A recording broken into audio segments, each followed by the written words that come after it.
Here we go. Match number 7. First one of today. What kind of pandemonium are we going to be looking at? What kind of mayhem will be caused? How would the leaderboard shake about? It was on our screens for just a little while.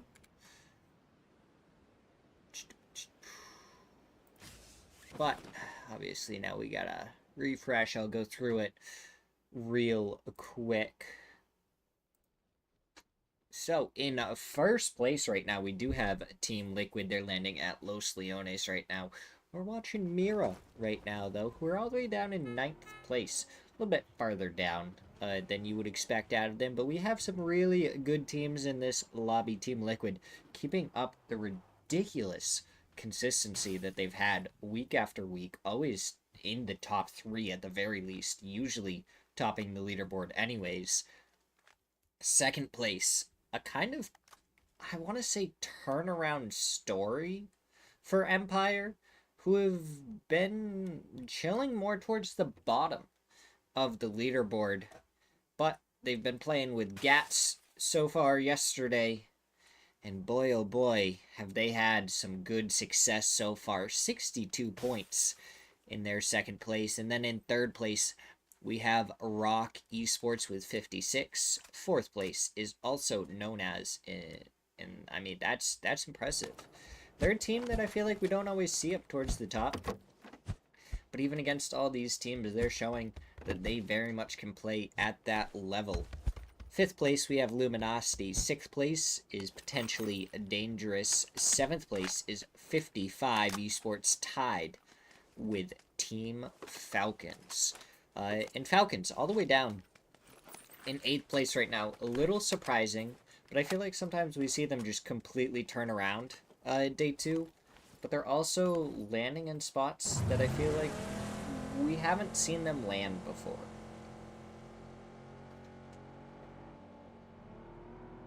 So their change in strategy and change in rotations and stuff could be changing around the dynamic with how they play it out. And I feel like we've seen that. I feel like with their rotations and just how they've been playing, they've ended up in the middle of 2 different teams or more some of the times, over and over and over again. And that's not their fault. They're just trying to rotate. They're in a spot where they are able to take a clean fight, and then they start getting third-partied, and they end up being the team in the middle that just doesn't have an escape route at that point, which is unfortunate for them.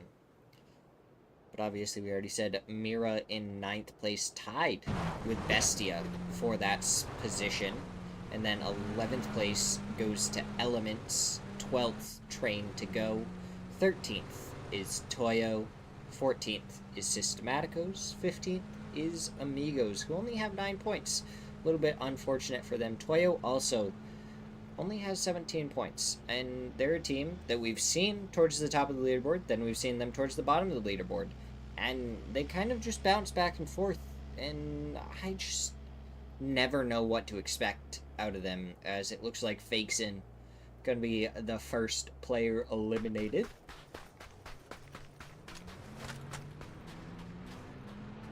But yeah, Toyo, 17 points after 6 matches, and they only had 5 or 6 points after the first 5, so their last match of the day yesterday was really what gave them the opportunity to think about getting out of the relegation zone, which is going to be our bottom 3 teams, since we are playing with only 15 teams instead of 16.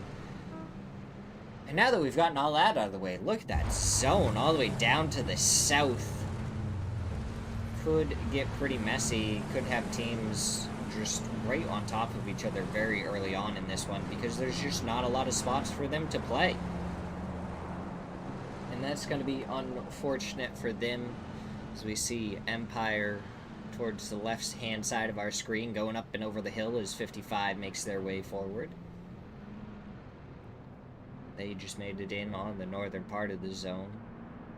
looks like far off in the distance, Toyo is also making their rotate. Taking a couple of shots towards Empire, actually. They have a decent split going on right now. Kind of looks like every single player on their own compound. Mira has like a 2-1-1 split. Empire going up the hillside as Toyo gets a couple more shots. And then Toyo, with Rybo in that position, also has someone on the revive station to cause some problems.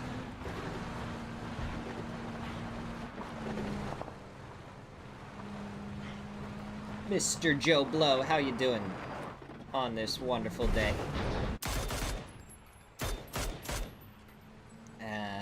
Rybo taking some shots at 55. Now he's backing off. He pops a smoke, but he's getting shot in the side. He takes a headshot. Just barely dodges out of the way, but I don't know if his vehicle is in a spot. It doesn't look like it for him to go grab it. So he's just trying to back off of this, but Sam Crow is aware of the possibility. He gets the knock. Crack should just be able to run him over really quick. Turn around, finish him off. That's an early point there for 55.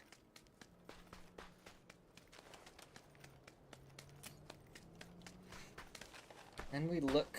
Wow. Of all the teams that are there already, they're all just like around resort and towards the center of the zone that we currently have. AKA is just coming in on the eastern side of the zone. The luminosity up towards the north. Potentially dangerous towards the northeast. Perfect. That's what I'd like to hear, Mr. Joe Blow. We should have some fun ones. We got to see a bunch of pandemonium yesterday. We got some really good plays as well. On top of feeling like there is now an observer glitch with the smokes. Because we're nowhere near a smoke, but we see one on his screen when he's just looking. It's over on the right-hand side, and I feel like it's causing frame rate issues for the observers. And then it just, like, randomly disappears at some point. Even, like, if they've expired for a little while. So if there's any choppiness and you see any smoke symbols on the screen, that's what's happening. Is the smokes are just lingering on the screen for some reason.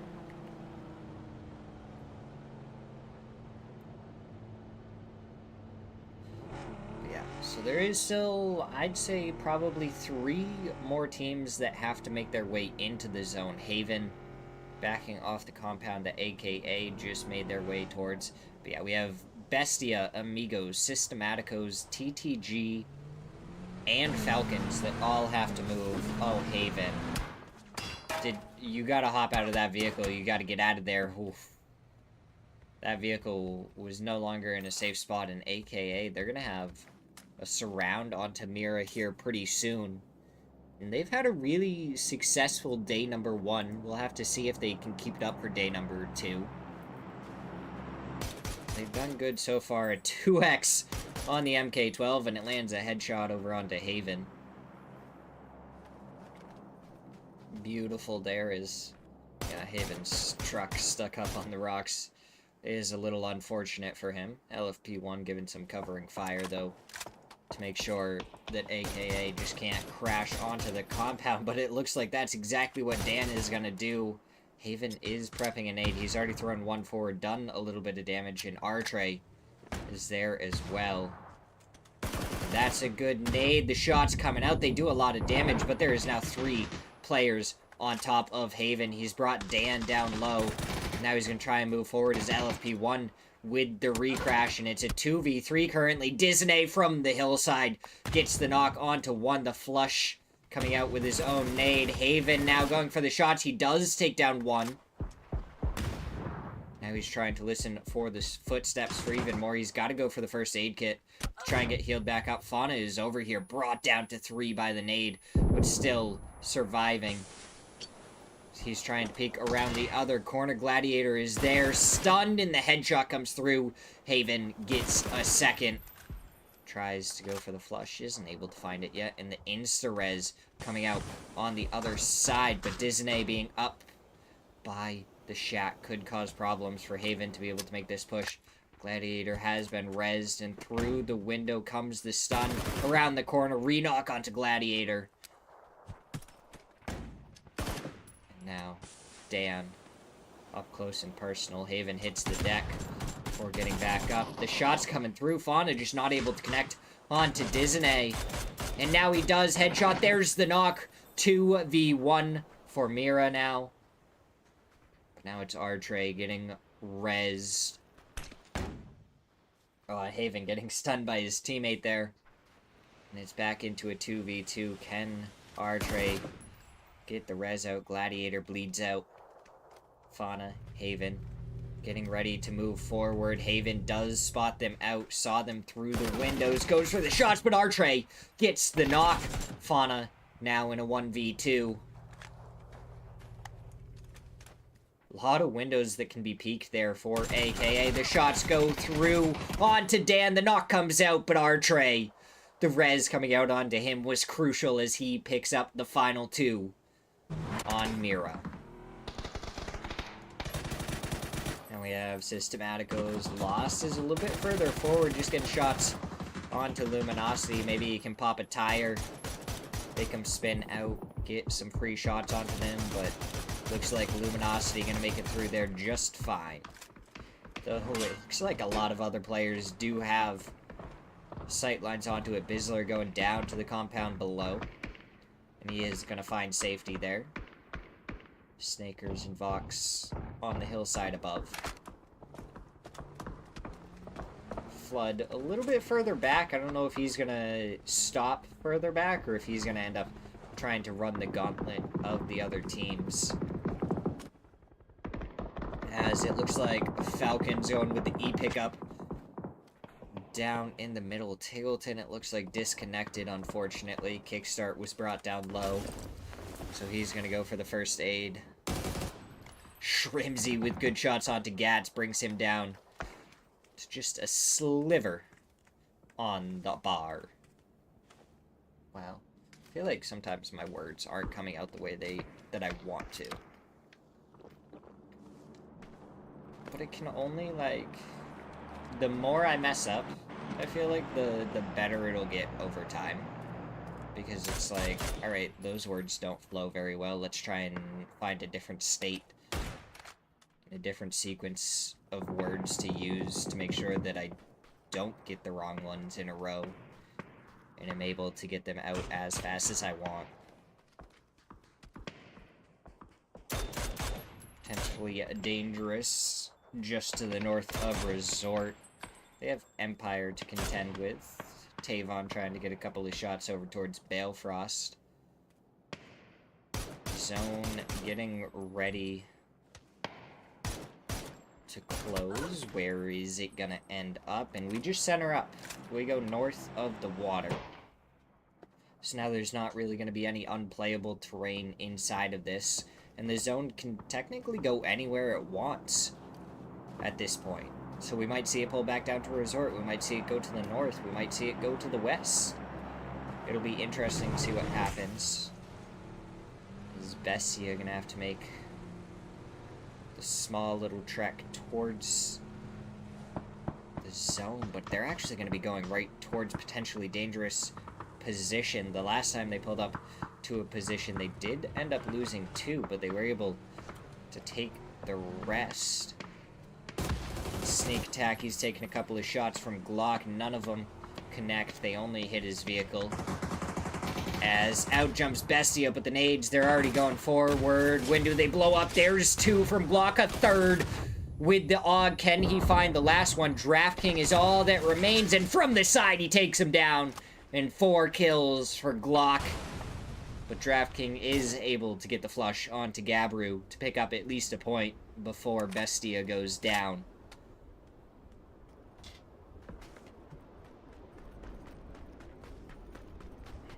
Looks like Train to Go still have to make their way into the zone. They've been chilling out in the blue zone for a good little portion of this game, but if they have plenty of meds and good gear, it's definitely going to be worth it because they're going to come in ready for a fight. They'll be able to try and take on anyone that's close by. So they do have a pretty wide split, and I only see 2 of them. So I'm wondering if they lost the other 2 earlier on. Because that would be unfortunate. It's difficult to play PUBG against a 4-man as a 2-man. We've seen it done, but boy oh boy, is it an uphill battle. Because Devil Vibes even looks to have lost his vehicle.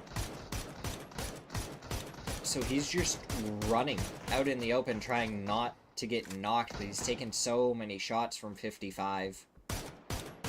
Now Cater rolling down the hillside. Oh, the vehicle, the window is in view. But I believe the tires are safe, and that's going to be huge in them trying to make it out of here. 55, they're using a lot of bullets on this. And Sam Crow might end up a little bit low and not have a lot to work with afterwards. Rock taking a couple of shots towards AKA. They're on the edge, the southern side of the zone. They're just going to keep on going down below the zone right now. Dan ended up flipping his vehicle, so Artray going to have to hop out, let him in, and they'll be able to continue onwards. The question is, where do they go? Do they stay on the southern side? Because right on the edge of zone still isn't in yet. They are going to have to go further north as we do pull up to the north. And Falcons, they're going to be in a great spot. Even though they lost Tiggleton to a disconnect, they're still there as a strong 3-man. They didn't have any vehicles, so a good sign for them to not have to go down to the south with any zone rotations. But Rock, they have to make their move, and Sparking takes BL right out of the vehicle. Now it's just going to be chilling there, right on the hillside. Right along the road, too. Just, like, parked it right on the side of the road. Like, oh, you know, I'm just going to leave my vehicle here. It's going to be nice and safe for when I come back in the next game. Still 2 members of Rock that have to make their rotate into the zone, though. It looks like Systematicos are trying to look forward on theirs. Lost has been the furthest player forward the whole time. We have Casagrande, Ribeiro, and Zira that all have to make their rotate in, as it looks like TTG have finally gone down from a combination of Sam Crow and Benya.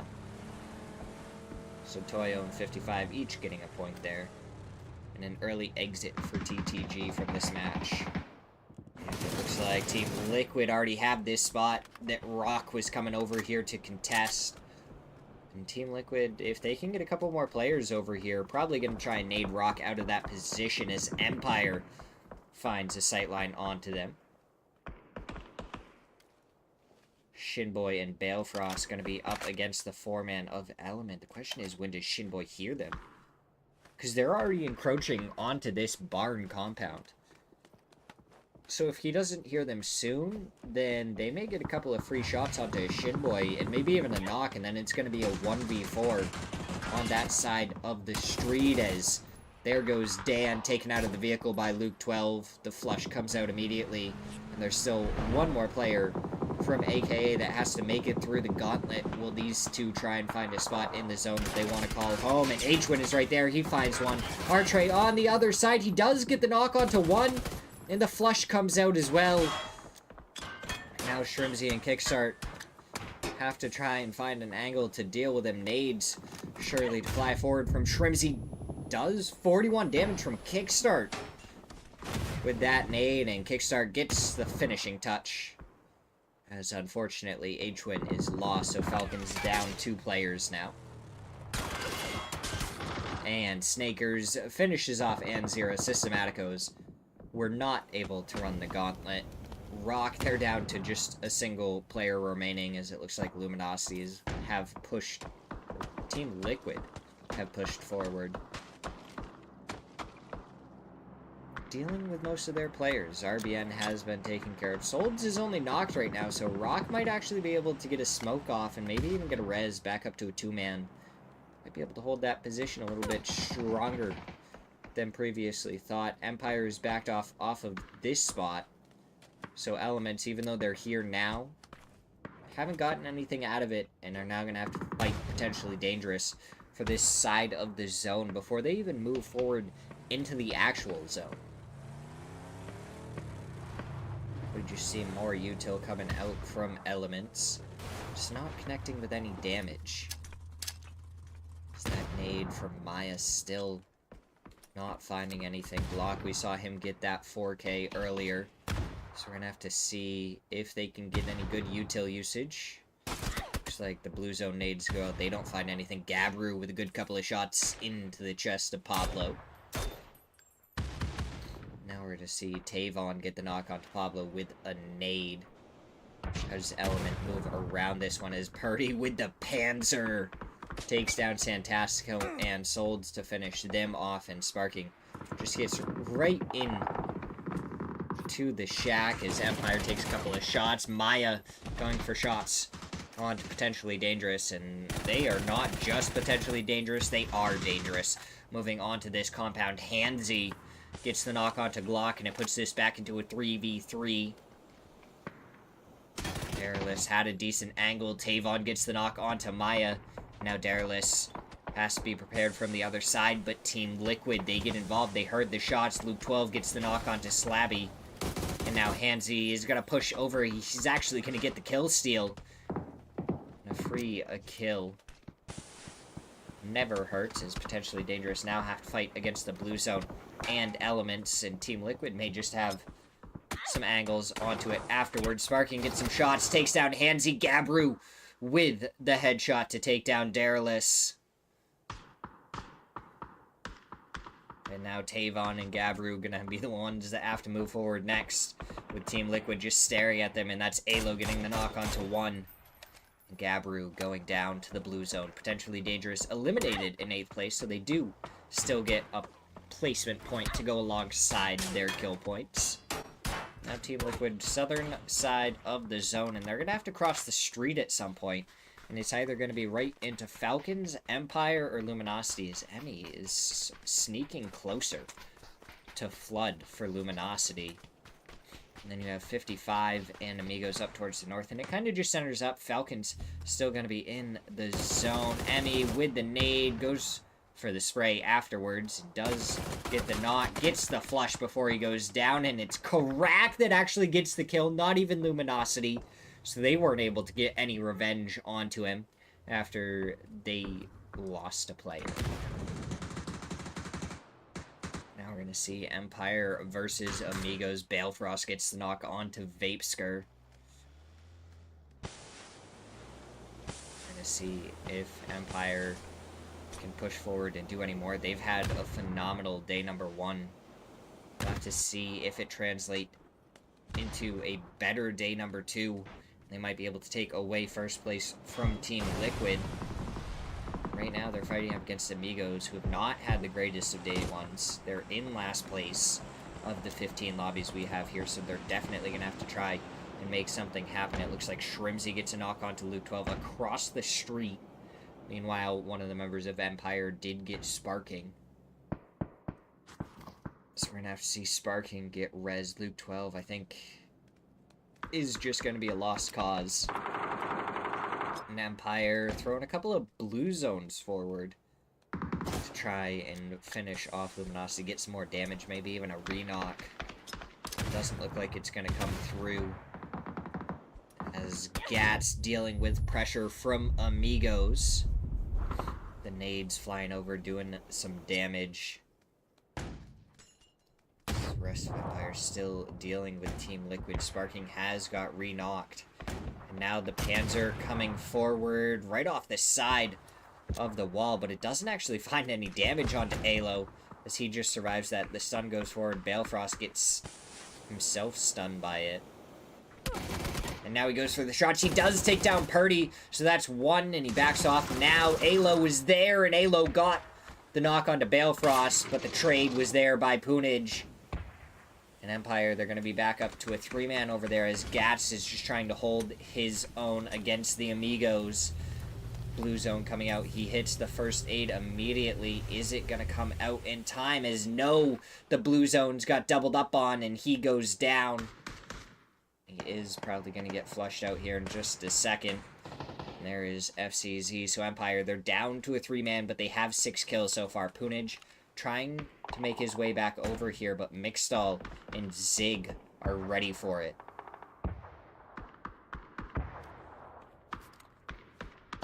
They don't push the matter. If they overstepped too much, Shinboy and Balefrost would have probably been able to get a couple of shots.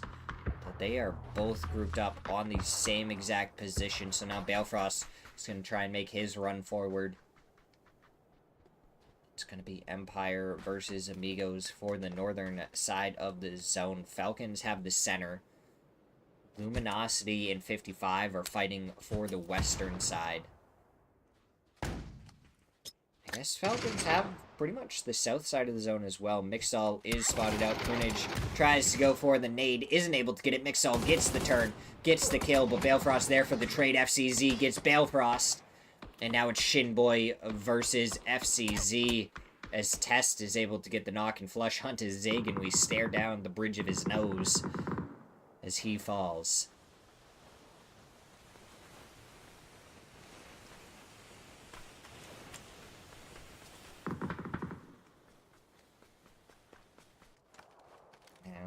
Falcons, they've kind of given up control of the center, and they've gone for the eastern side of the zone towards where Empire and Amigos have been fighting. Now they're getting shot in the back by Snakers.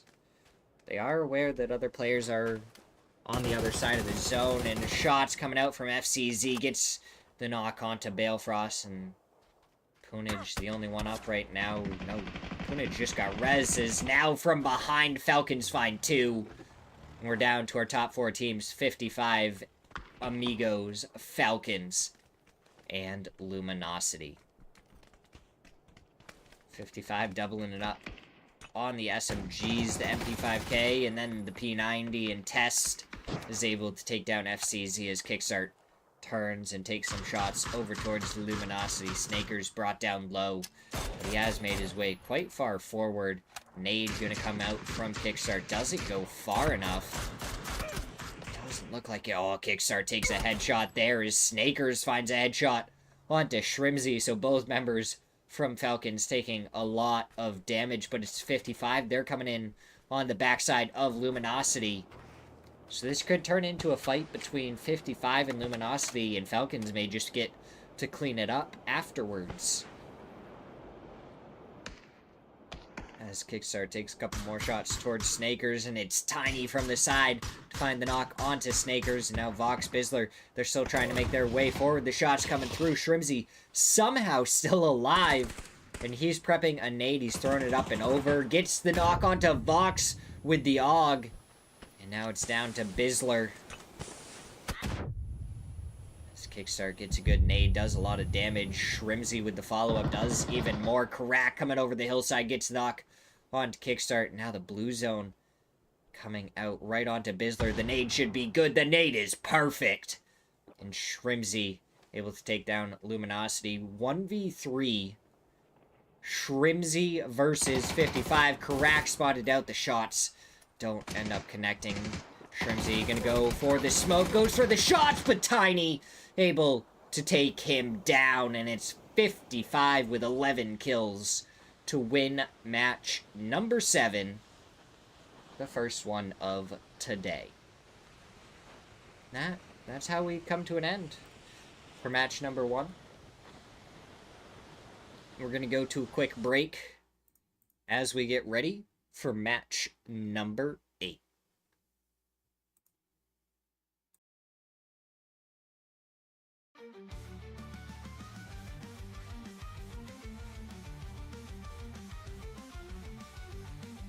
Tiggleton disconnected Dale in Zone 1. I don't know exactly what happened. I just know that he was there at the beginning, and then there was a disconnect symbol.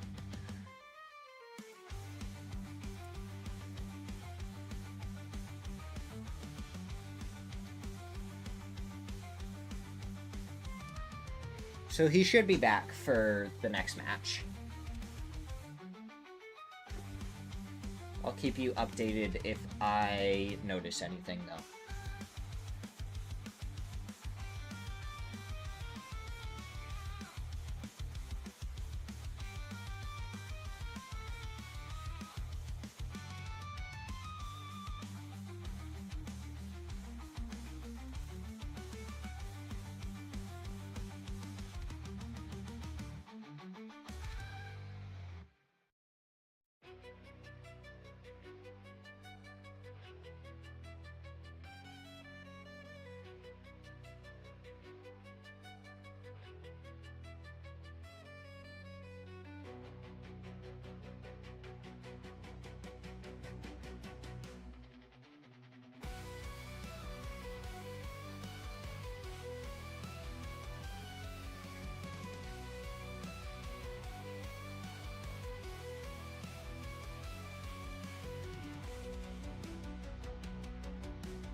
Okay, Dale. I got an update. It does look like, unfortunately, there is going to be a sub for Tiggleton, so I'm assuming, something happened. Let me see if I can get info on exactly what happened.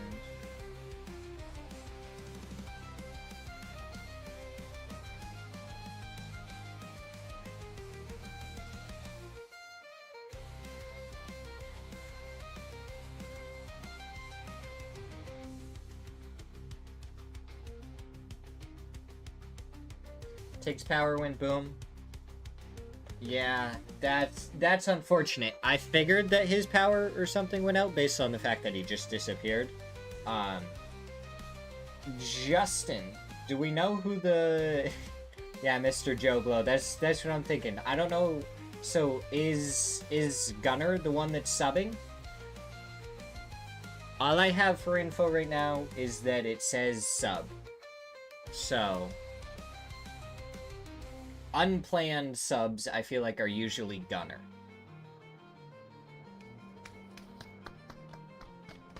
So.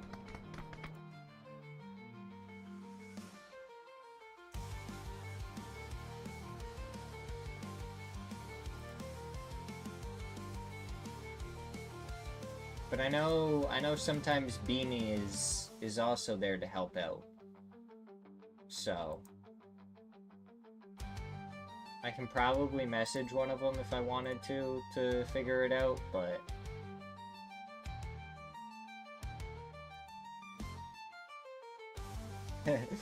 Gunner better anyways. I just don't want to say it's Gunner and it be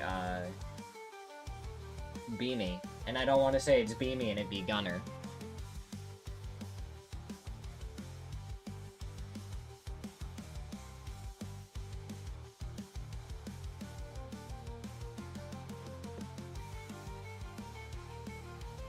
I want to give you guys the most accurate commentary that I can.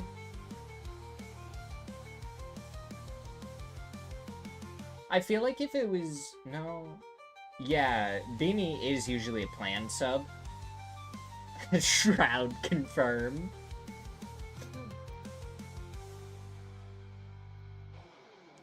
Yeah, we just got Shroud in here real quick.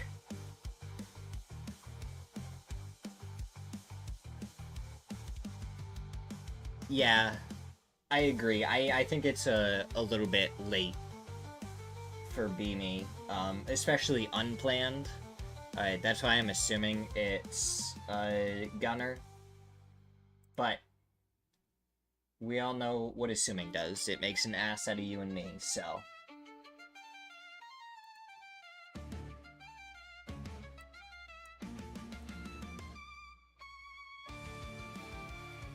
I don't think it's Matt. I don't know. Matt's usually streaming around this time, so I bet if someone check his stream, see if he's streaming. We would know for sure if it was Matt or not then. But here we go, match number 8. Yeah, I don't think it's Matt. I don't think Matt's played with Falcons for a while. Not streaming. Darn. We tried. Oh wait, we gotta make sure to turn off the music.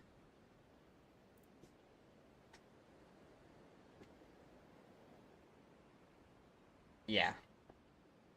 That does be what he tends to do lately, Justin. So. Unfortunate that we don't get to see, or we don't know exactly who's subbing right now, but we'll find out at some point, I'm sure.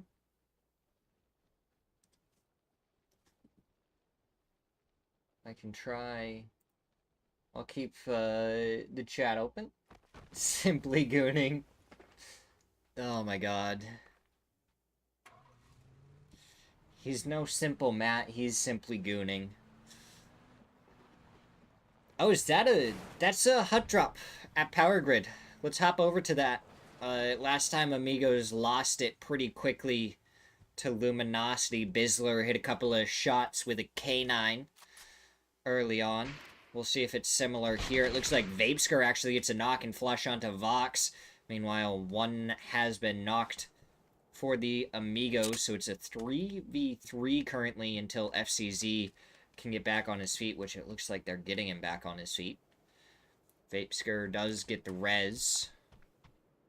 So now it's a 3v4. The first aid going to FCZ. And it looks like Flood is also knocked over here. Yes. Yes, he was. Zig playing with his poor and unfortunate prisoner there. So the question is, what are Snakers and Bizzler going to do? If they go for this and they win the fight, they should be able to hit a res station and get both Flood and Vox back into the fight. But that also means that they have to finish off the rest of Amigos. So we'll have to see if he's going to be, or if they're going to be able to do that, or if they're going to back off. Snakers, it looks like, playing a little bit more of an off angle to catch someone by surprise, maybe get an opening knock, and then they can fight it. And if not, they may just back off. Meanwhile, Draft King is just slowly making his way down to the compound, sneaking in there as Tiny is going up towards the graveyard.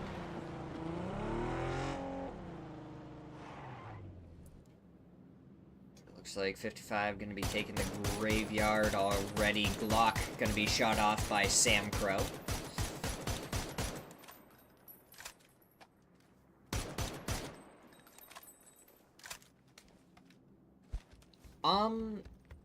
Flood, I think, is playing with Luminosity, because Gats is playing with Empire now. So from my understanding, Gats is on Empire, Flood is on Luminosity. Whether it's a tryout or if he's fully back, that one I'm not sure about.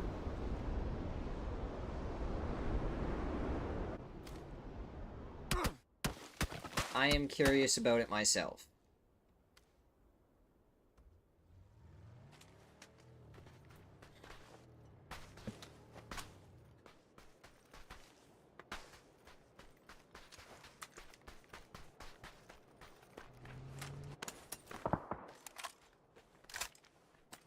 Looks like Bestia, they have one player over towards the west with Draft King, and then they have two players over at Hacienda and Enzito in the compound in between. A little bit of a spread there for them, controlling quite a few good compounds. They give good playability out of each and any one of them. Meanwhile, Rock, they're taking up towards Power Grid. And this is gonna... Oh, Snakers. No. Snakers, he's been playing this off angle. And unfortunately for him, it's been long enough that I think he just needs to get back to the firehouse. Otherwise, he's just going to get beamed in the side in a second. And potentially dangerous. They were shot off earlier by Sam Crow, but it looks like they want to get re-involved on this church graveyard fight. As, yes, it does look like Luminosity did end up losing Snakers. He's stuck around for a little bit too long, and now it's just Bizzler left in the firehouse. And potentially dangerous. They crashed onto this. They took down Sam Crow. They're going to get the flush, and Tiny's out of there. It's potentially dangerous. They wanted this. They took this fight in a very smart manner, and they took the compound they wanted. Bizzler is running away. Where is he running to? And is he going to get away? That's a completely separate matter. Amigos just about at the firehouse should be able to find an angle onto him pretty soon. Well, it looks like Falcons may be fighting Mira down here. The sub up on the rock. We got H-Win, Trimsy, and Kickstart. down and over here.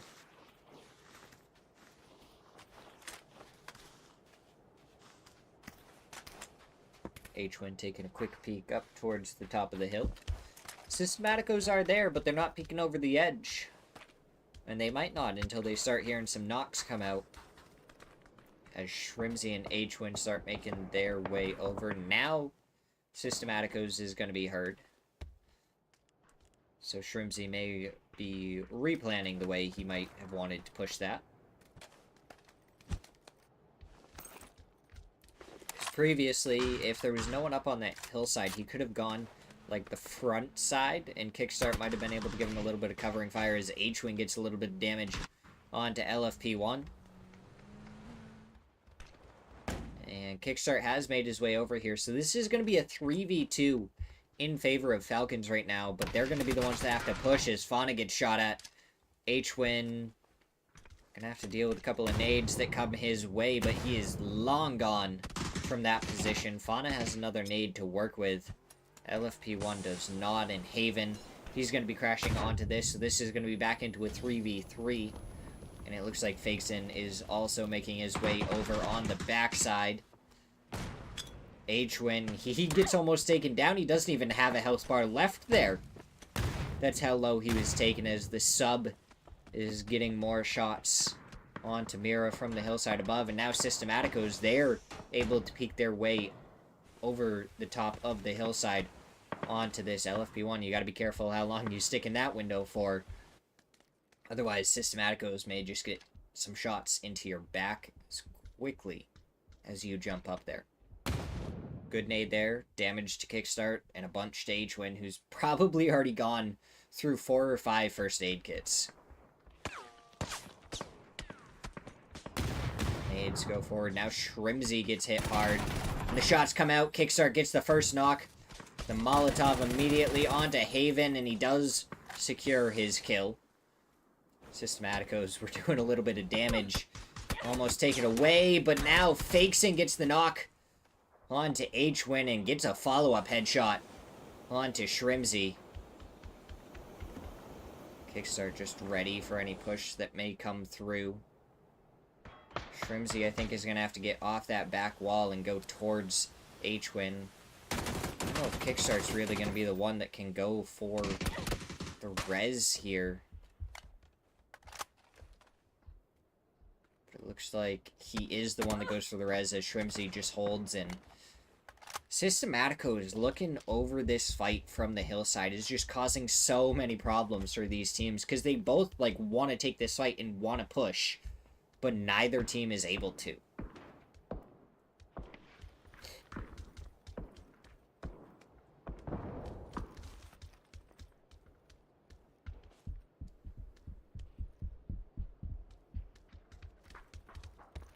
And I think this fight's kind of just going to stall out.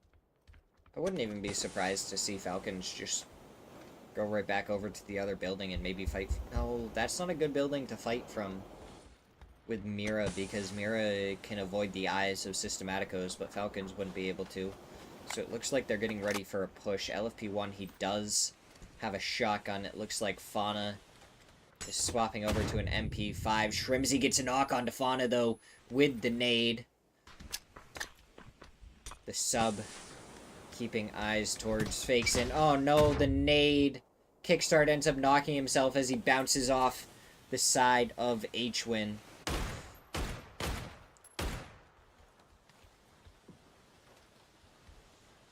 So now Falcons have to take a second. Fauna is going to be able to get rezzed because LFP1 didn't have to worry about a push while they get Kickstart back up and on his feet.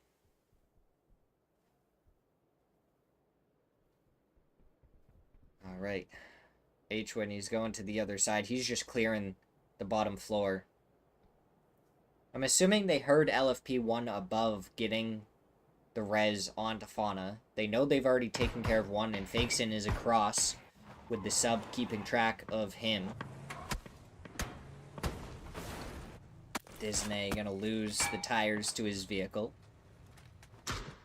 So now we get our first good look, and that fight at San Martin can keep on going, as it looks like 55 are trying to mortar the sub.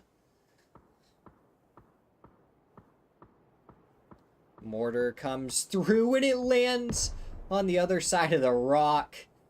So close, so dialed in. If they just push it forward a little bit, they probably have the knock. He's not going to want to stick around up there. He's definitely going to want to try and jump down and off. Fakeson has an angle onto it as TTG going to claim a compound inside the zone.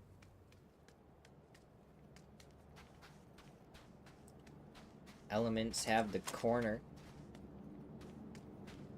aka just in the north of them. Potentially dangerous have Graveyard. Empire have a position over there by Minas Generales. Meanwhile, Team Liquid a little spread out, but they have plenty of spots to be able to play.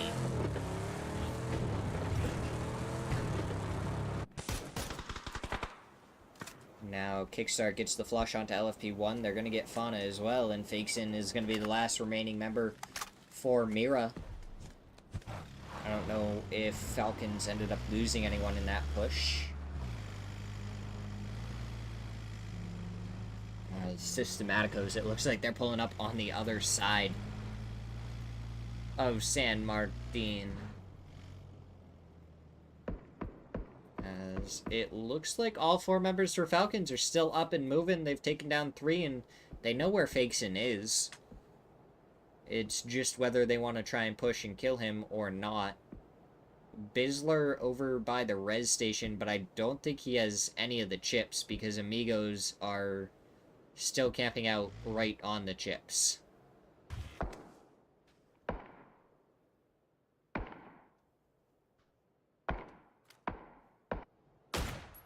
So Fakeson still trying to run away. The sub still up on the rack scouting. Rack? Apparently it's not a rock anymore.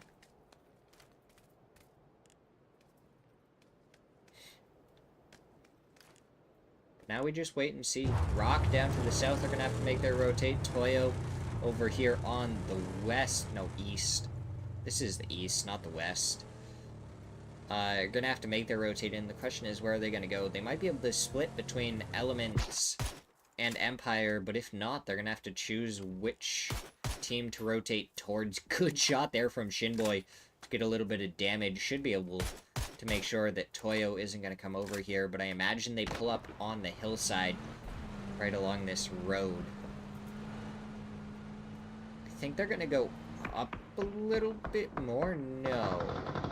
Okay, Empire had walked over there anyways as Toyo ends up spinning out.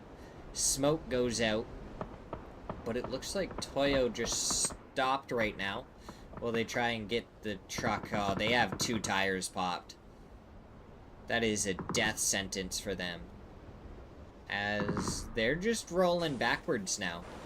And it kind of just seems that they're going to let it go wherever it goes, as Emmy takes down Glock after Benya got panzered. Now we're going to see Emmy go forward trying to get the flush. He preps the nade. He drops the nade as he makes it inside. He's going to block off as Emmy ends up flushing himself. Capitan, the last one left, and unfortunately there for Toyo, there is not much hope, as it looks like Team Liquid are going to jump on this opportunity with Potentially Dangerous having 1 knocked and 1 already taken care of. Gabru on the other side. He's ready for it. Gets some good shots onto Sparking. Alo tries to step out and do some damage in return, but he's not able to. Gabru gonna hop in the coop, and he's actually gonna make his rotate that way, which should be a lot safer, though Gats may have an angle onto it, but he gets shot by a different team.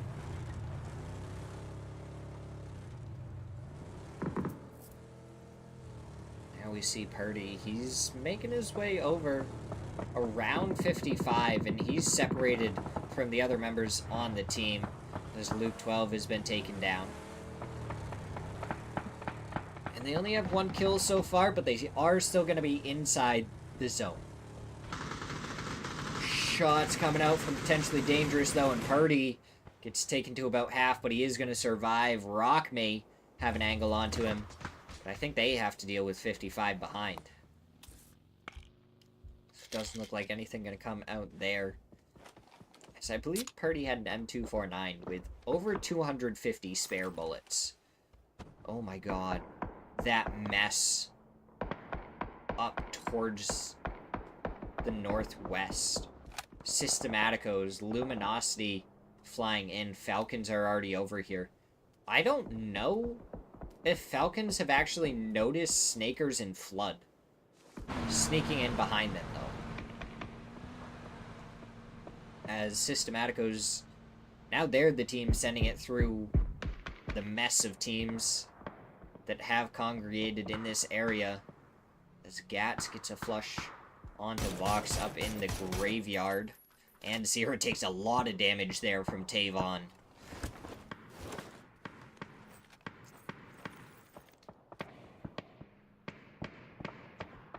Now we're going to see Bizzler. He goes down to the blue zone. But he did get his team back up. Shrimsy gets a knock onto Snakers, gets the flush. There is another player to deal with as the sub has been knocked. And FCZ gets the flush onto the sub. But doesn't look like he's going to be long for this world with the blue zone ticking as much as it is. Flood down here. Has no heals whatsoever.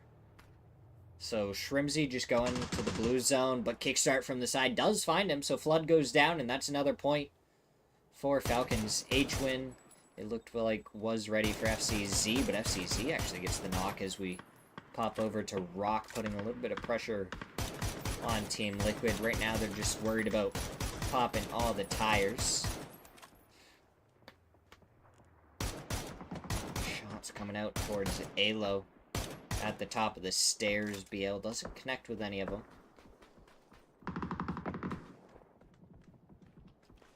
This Rocker just barely in on the very edge. I don't know if Falcons are going to be able to get back up to a 3-man. No, it looks like H-Win does end up going down to the blue zone. Shrimsy tried to rescue him in the vehicle. As Kickstart gets a knock onto R-Tray. Shrimsy gets the heal off, and now him and Kickstart are going to have to go down the hill somewhere. I believe there's another divot they can take. Still to the north of Bestia. They're going to have to make their move soon before the blue zone takes them both out. And they're not going to be in the zone for very long, but at least they'll be able to stop, heal up, and then move from there. Oh, Pablo, that's not a good spot to get stuck on. Luckily, he's been able to avoid all the shots so far. No one connecting with their bullets. As Elements pulling up besides Capitan, who's been able to survive as a solo over here for quite a little while. So, Elements may have forgotten about him by this point. As I don't really know what the play is for Falcons. As TTG, it looks like their play is to try and take down AKA R-Tray, knocked by Balefrost, also getting shot at by Falcons. Punage gets the flush. Dan with the nade finishes off Devil Vibes. Inside the shack, Vinny gets the knock onto Dan. Now it's just Disney and Gladiator, and it might be the spot that Falcons wants to crash onto. Be a straight up 2v2. Kickstart gonna continue to shoot as they make their crash. Do they get shot by Bestia? No bullets connect, but they do on the tire. So Falcons end up spinning out. They hop out and they go and they jump in a different vehicle, but the tires are popped there too. So they're gonna have to push across the street, either into Elements or AKA. And it looks like it's going to be into Elements. The shot's going out from Kickstart, but he's shot in the side as well. And Hansy gets the knock onto Kickstart. Now Shrimsy, the last one left in a spot that is less than favorable. As, Shrimsy almost takes one down, but Sneak Attack with the SLR able to tap him in the head as Shinboy and Empire have made their way over here. One goes down for Elements. Pablo knocked and flushed. Now there's only Hansy that remains. Somehow Capitan is still alive. So many teams have fought around him. So many players have died. And he remains there. Unyielding. Undying.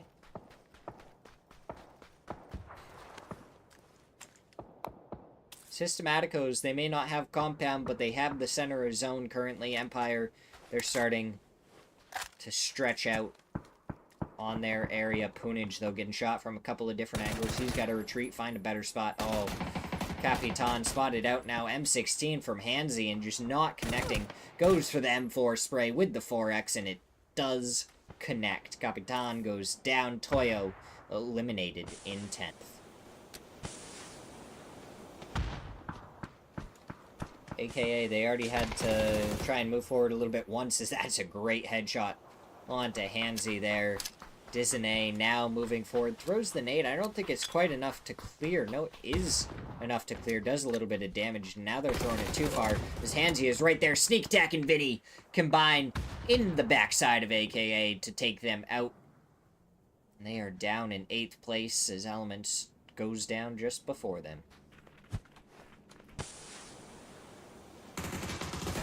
Potentially dangerous up against Team Liquid. Sparking has made it up onto the roof. I don't know if this side of the roof is the best play, but Bestia has actually left their compound, so they're not going to have the angle onto it. But Karak down the hillside is going to have a wonderful angle onto this side of the roof, if players so decide to play on it.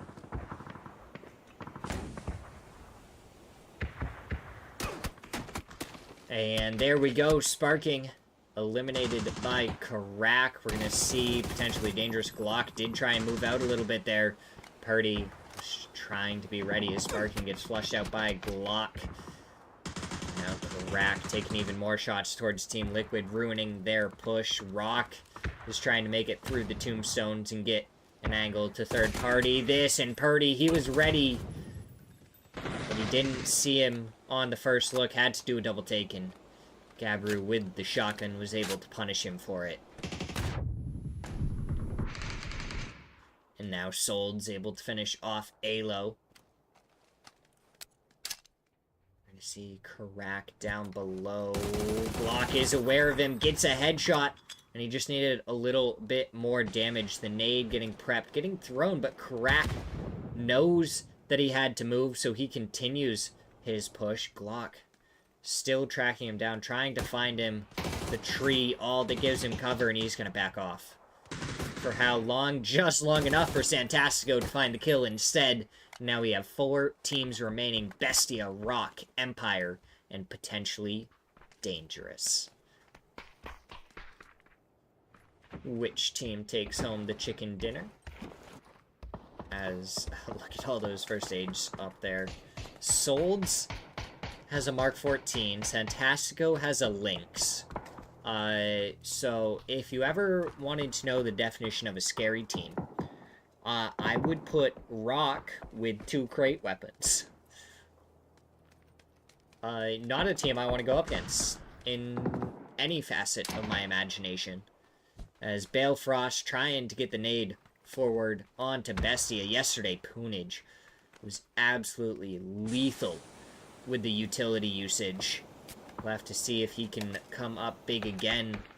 Will they try and take care of Bestia down in this dip in front? Probably the best spot for them to try and play from in this next zone as Biel goes down to Balefrost. That's an opening knock that could distract Rock long enough for Empire to focus towards this as potentially dangerous. They're taken out by Rock, and Empire, I feel like when they got that knock onto Biel, their full focus should have actually gone on to Bestia and trying to just finish them and take this spot in zone. But instead, they kind of flexed out, tried to take more space. And I feel like it could come back to punish them. Blue zone's coming out here, but it looks like they're going to come up a little bit short. Gats with a great knock onto Enzito, though. Looks like those blue zones do indeed come up short a little bit farther on the toss, and it would have been right in the middle of them. Balefrost only does a little bit of damage. There's just a lip right in front of this divot that seems to be blocking all of Balefrost's util. Might actually be that emergency cover as Poonage gets a knock onto Biel from the rock on the side. Gats has got to be ready to try and take down RBN, but he doesn't get the spray onto him, and now the rest of Rock have spread out along the side, and Santastico finds Gats, gets a couple of shots onto him, and Gats finds the smallest little bit of cover that he can use to try and stay alive for right now as Rock, they want to try and win this one as a 4-man. They should be able to get the res. Snake attack spotted out.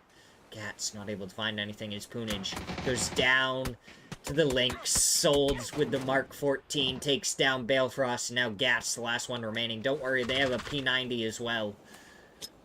Just in case 2 crate weapons weren't scary enough, may as well put a P90 in their hands as well. Sneak attack is spotted by Solds. The nade goes out, but it's not going to roll far enough. Not nearly far enough. As now he peeks up and over and he takes down sneak attack. RBN finds Poonage as Gats was able to get the res. Now the shots come out from Enzito. Good shots, but no knock as Gats peeks over and takes down RBN. 2v3v1. If we're not counting knocked players right now. And now Gats from the side gets taken down by Vinny. And Vinny and DraftKing gonna start their march forward towards RBN and Biel as Solds and Santastico are down below. The vehicle is where Biel and RBN are, but I don't think Bestia know it. They never saw them. They just know there was a player knocked over here at one point. And 3 more shots from the Lynx. As both DraftKing and Vinny are over here, and I think Rock does know it now. So Solds and Santastico might be able to just focus towards this. Biel gets the flush onto sneak attack. Vinny trying to go for the jump scout. Oh, that Lynx. 2 more shots. Spray going out onto Solds, and now he's going to pull out the Mark 14. 1 more shot in the Lynx. Oh, Solds does so much damage with that first bullet. Absolutely deadly gun. Good shots there from Vinny. But he doesn't want to peek it for long. He knows what gun he's up against, and he knows he has to try and bait the shot out. But he probably doesn't know how many bullets are left in the Lynx.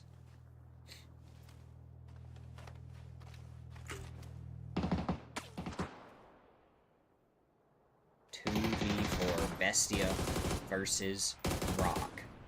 The 4x spray coming out, and it's landing so well from Santastico. He pops back over to the Lynx. What can he do with that final bullet? And he finds the headshot onto Vinny. DraftKing, the last one left. He swaps to the AUG and takes him down. Rock, 15 kills in the chicken dinner to take home match number 8. Oh, we swapped from Vinny's perspective just a second, or Santastico's perspective just a second too soon. He had the best angle. He got the final kills. Beautiful game there from Rock. Now we're going to go to a quick break as we get ready for match number 9.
Dun, dun, dun, dun, dun. Here we go, match number 9.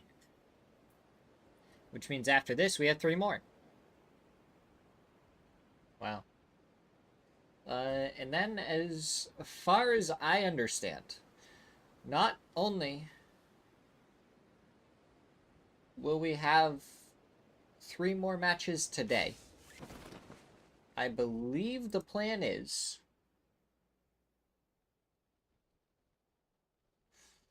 Oh...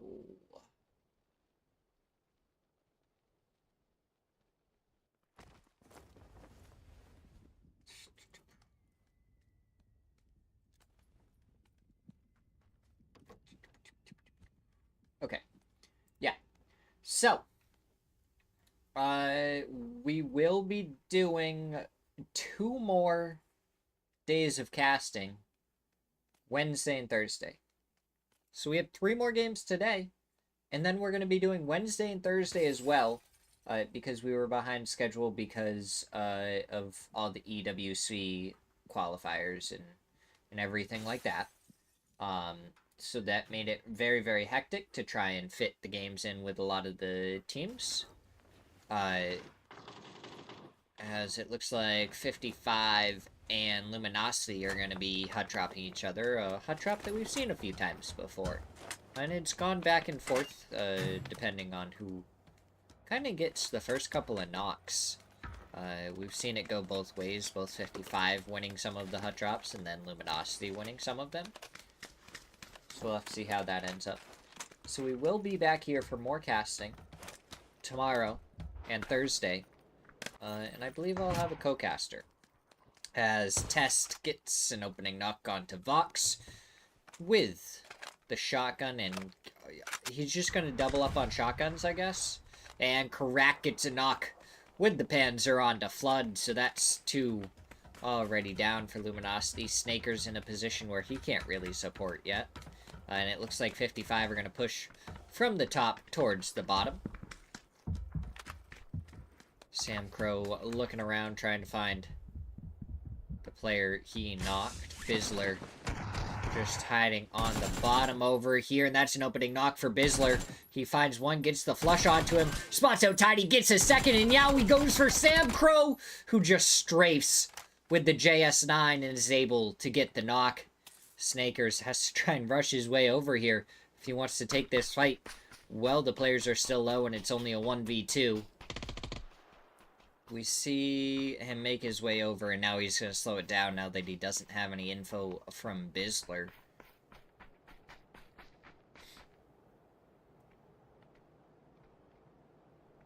Oh, Snakers. He was looking underneath. He was ready. But Tiny goes over towards Test to pick up a first aid kit from him. Now we're going to see a 1v3. Oh, did they spot out Snakers? They're prepping nades like they know he's over here. They're throwing him a little bit too far. So they have a general idea of where he is, but they don't know exactly. He takes a couple of shots, and now they do. He's going to dip, duck, dodge around, and Tiny just pushes straight forward with that JS9. Jumping shot and takes down Snakers.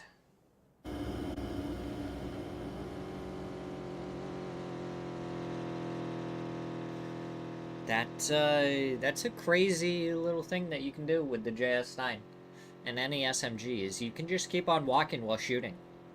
And it doesn't really impact too much at close range, and it makes it pretty difficult for anyone with an assault rifle.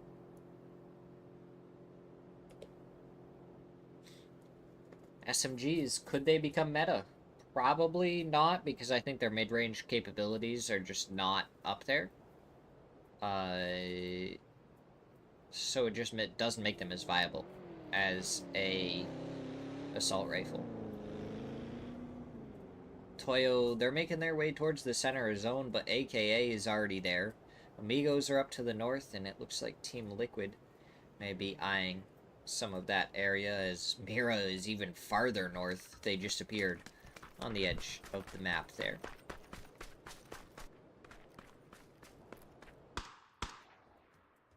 But AKA, they have a really good spot in the center of zone. We'll have to see if they're going to be able to hold it down. As I look at an updated leaderboard after a couple of games, we do have a new team in first place. Empire is now in first place with 84 points. Second place goes to Rock with 82. Third place is Team Liquid with 79. AKA is in fourth place with 61. So we have a little bit of a drop between our top three and them. Falcons have started making their way up the leaderboard. They're in sixth place right now with 56. So if they just keep up on the action that they have been doing, they should be able to make their way through pretty easily. And then we look at the three teams in the relegation zone right now. It is Train to Go, Amigos, and Systematicos. And the weird thing is trying to figure out where the relegation spot is going to be, right? Because we have 15 teams. So over the course of 12 games, that's 4 less kills that you can get the whole time in every single match. And 4 times 12 is a number. It's 48. So that's 48 less points that we can get. But then there's res stations back in this. So you can res teams, and some people have. So then there's more kill points. So I don't know how different it's actually going to be, if the cutoff is still going to be around 40 points, or if it's going to be a little bit lower because we had a team missing. It's a weird one, for sure.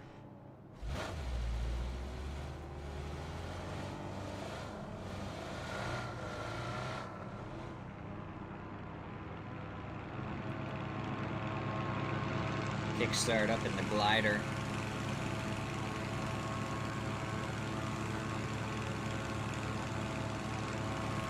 You know how fun it would be to probably, like, fly a glider in real life?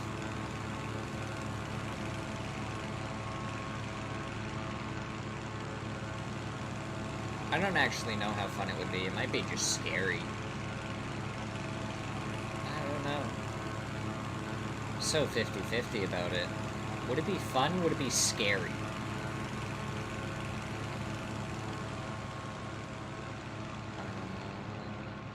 You definitely get some really good views of some places. Devil Vibes does spot out Kickstart. Is aware of him. Doesn't take any shots yet. I don't know where his vehicle is, but could be in a spot to cause some problems, as it looks like Train to Go taking their time to go forward and try and wreak some havoc.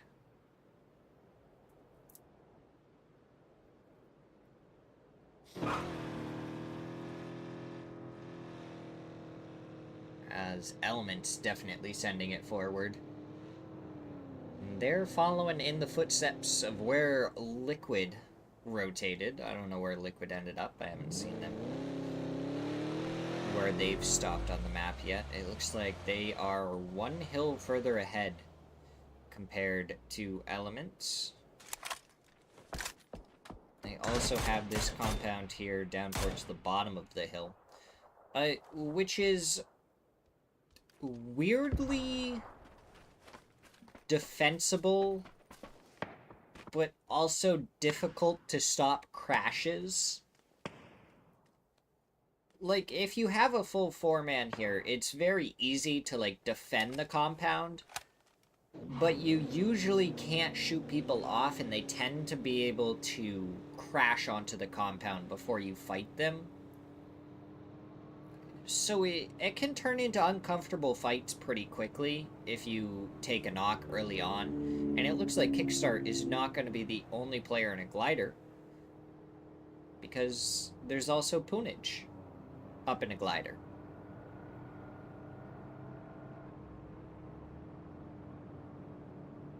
As Empire make their rotation into the zone, just now reaching the edge of it. As our zone shifted far down to the south. which is going to bring us right to the test track area. Who would have guessed? Who would have guessed that we got a test track zone? Anyone? My goodness. I swear, is this map made of anything but test track? Looks like Falcons gonna take the compound here, just to the east of Bamboo. Kickstart up in the glider, still feeding over plenty of information. And look, Vinny is in a glider too. There is 3 different players in gliders. Oh, this is hilarious. Vinny hits the ground, takes a lot of damage as he nosedives the glider. Man, wouldn't it be funny if Kickstart got, like, the killer flush onto him after he landed. But it is sparking to get the knock, and Nade gonna come out.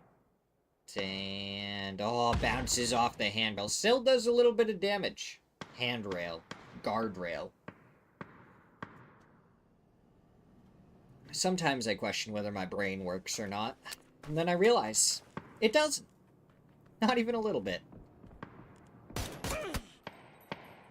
It just spews out whatever words it thinks are right. And that's perfectly fine. Vinny should go down here in just a second as the sub for Falcons. He's trying to get out of there, but he just didn't have it in the right spot. Sneak attack. Getting some shots towards him. Kickstart. Has to get some really good covering fire down if he is to survive. The blue zone bounces back at him? That's crazy. Sneak attack ends up getting a knock onto him. But, how the blue zone ended up bouncing directly back at him, that's crazy. Oh my god, he doesn't know about him.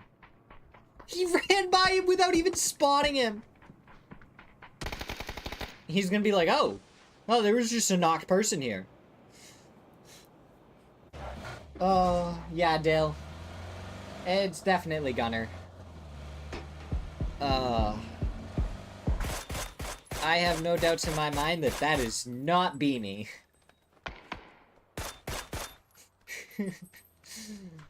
Oh, God. Gunner gives us entertainment as Mira makes their way up the hillside a little bit. Good shots onto Luke 12 to give a little bit of covering fire for Haven. One of the other comes. Yeah, guys, I'm gonna get out of there. I'm on my way out. Oh, there's a wall there. There's a wall, guys. Wait, I'm gonna hop out. Alright, I'm just laying down, I guess. Oh, I got a blue zone, guys. I'm gonna try and throw it on him. It bounced back at me.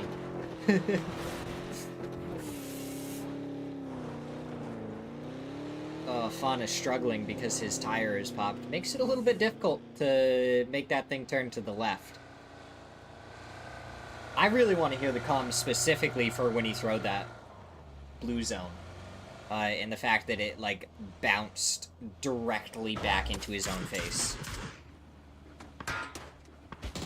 That part of the comms is probably really funny. As the other 3 for Falcons are just all in the vehicle. Clown car. Confirmed. Rocker there.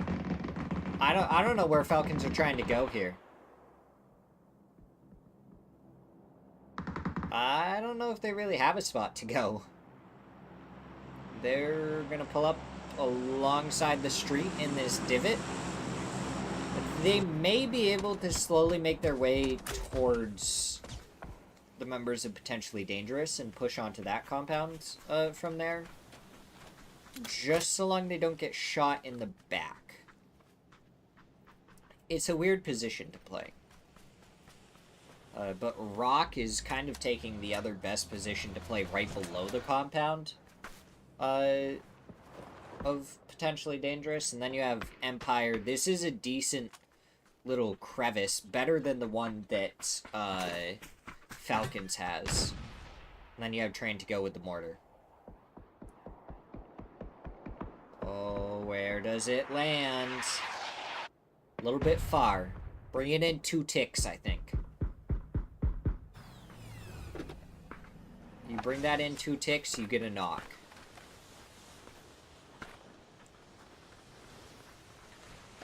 I'll have to see if they can. Sneak attack's prepping the folded shield to make sure that he doesn't get knocked. Amigos, they're dealing with Toyo to their west. They have a Panzer, but it's a little far to use it. And it looks like he's foot pushing. I don't think this is the play. Toyo are gone from that position now. Amigos are not inside the zone, and now they've lost a couple of vehicles because they just ran away from them as Toyo is taking this fight over towards Elements.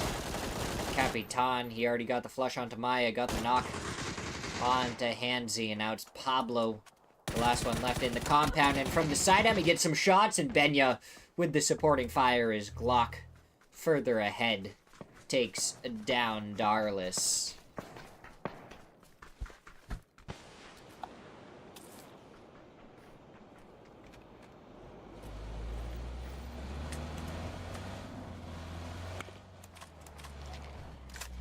Wow. Textbook test track ending. So LFP1 somehow keeps control for a second before he spins out. And the vehicle about to blow up. He's going to try and get his smoke down. Hopefully it plumes before they blow the vehicle up. As H-Twin just laying inside the tires.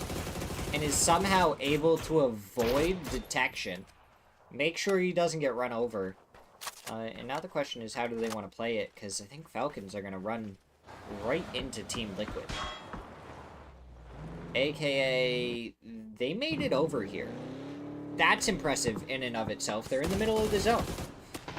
Whether that's going to be good for them or not, time will tell as Shinboy gets booted and crunched by Lost, but still not flushed out yet. There we go. Empire lose one.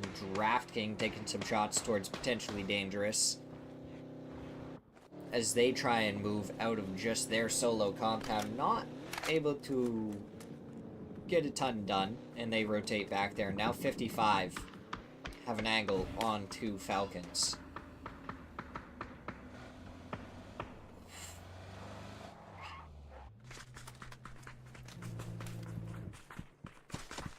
Mira directly behind Empire. Empire, this is not going to be a comfortable spot for you, and Solds is actually the one to get a knock onto Punaj. Gets the flush immediately. Gats and Balefrost just laying down, trying to survive right now. Gladiator has been knocked over here. Keaton gonna get the flush, and AKA one less spot. Disney is leaving. Oh, Heaton, you gotta jump out of there and then go right back in. Oh, but you get headshot by BL. Unfortunate there for TTG. Heaton could have been a real X factor with probably the only hard cover really left in the zone that's probably going to stay in for a little while longer. FCZ, so much util coming towards him. Does he go down to the Molotov or the blue zone? No, Sparking's AUG is what he goes down to. His Vapeskir gets the knock on to Rybo. I want to say Rybox again, and Purdy gets the kill steal, and now Luke 12 annihilated by Vapeskir as Benya gets the shots onto him, and down goes the Amigos as the kill feed just lights up. Emmy is knocked further in the blue zone. Purdy and Sparking stopped out in the blue zone as Capitan and Benya are going to look to try and hold them out.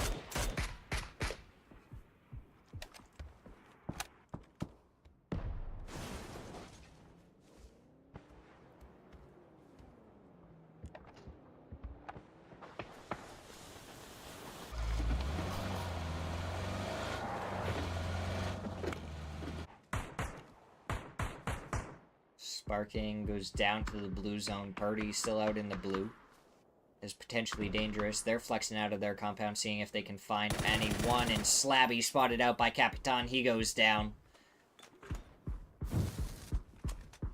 No other member from potentially dangerous over there to try and help get the res. Slabby should be flushed out here in just a second. Molotov doesn't hit on him. I don't know if potentially dangerous are going to try and move for that res. Falcons still just along the hillside. Still up as the 3-man.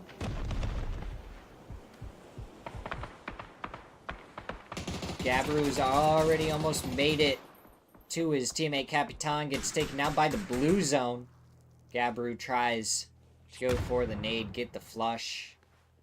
Benya using the medkit. Gets fully healed and spots out Purdy. Does a lot of damage. Goes for the final shots. Gets the knock. Now he has to go for the first aid. His Slabby is indeed going to get rezzed. Justin, how dare you catch a Pokemon and I don't? And it's a Dragon type too, as Fauna goes down to the blue zone just before the nade from Rock can get there. But BL does end up getting one. Oh, yeah. This is super comfortable. BL on the back of a buggy, taking so much damage already. Just another bullet or two, and he goes down. But he's gonna make his way forward. Rocker's still alive, and it looks like they're pushing over towards AKA, who are just getting pelted by Bestia. And soon to be Rock.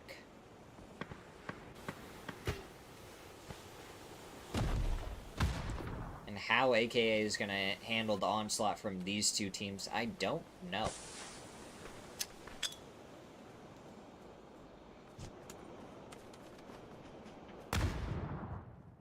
Nades go out, Molotovs go out, damage.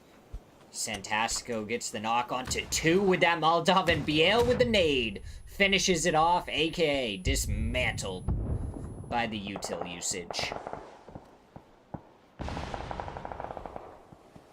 Belfrost still alive on the very edge of zone. And he has at least one placement point so far. Will he be able to get any more? Maybe even a kill here on a knock if they come through. Draft King making his way down the hillside, and BL able to hit the shots, take him down. Sneak attack followed up, and Solds gets the kill for that one. And Balefrost falls right after to Ribeiro. Benya still alive on the backside of potentially dangerous. Glock is there. I'm sure Benya sees him. He has one more first aid that he's got to use. He's just going to go for the spray right there. Try and get the flush. He does get the flush. Makes his way forward. Throws the stun, but he has no bullets. Slabby takes him down. But he picks one up for the road.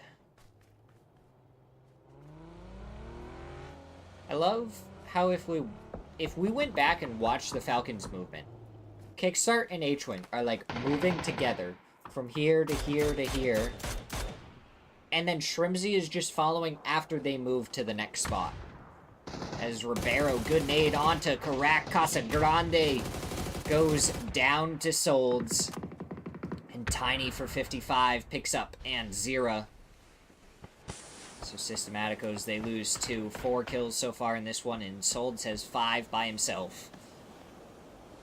Stellar game so far from him. Santastico spotted out, lost, not able to get the knock. Throws some Molotovs forward as Kickstart gets the knock, but it's the nade from Santastico to finish him off.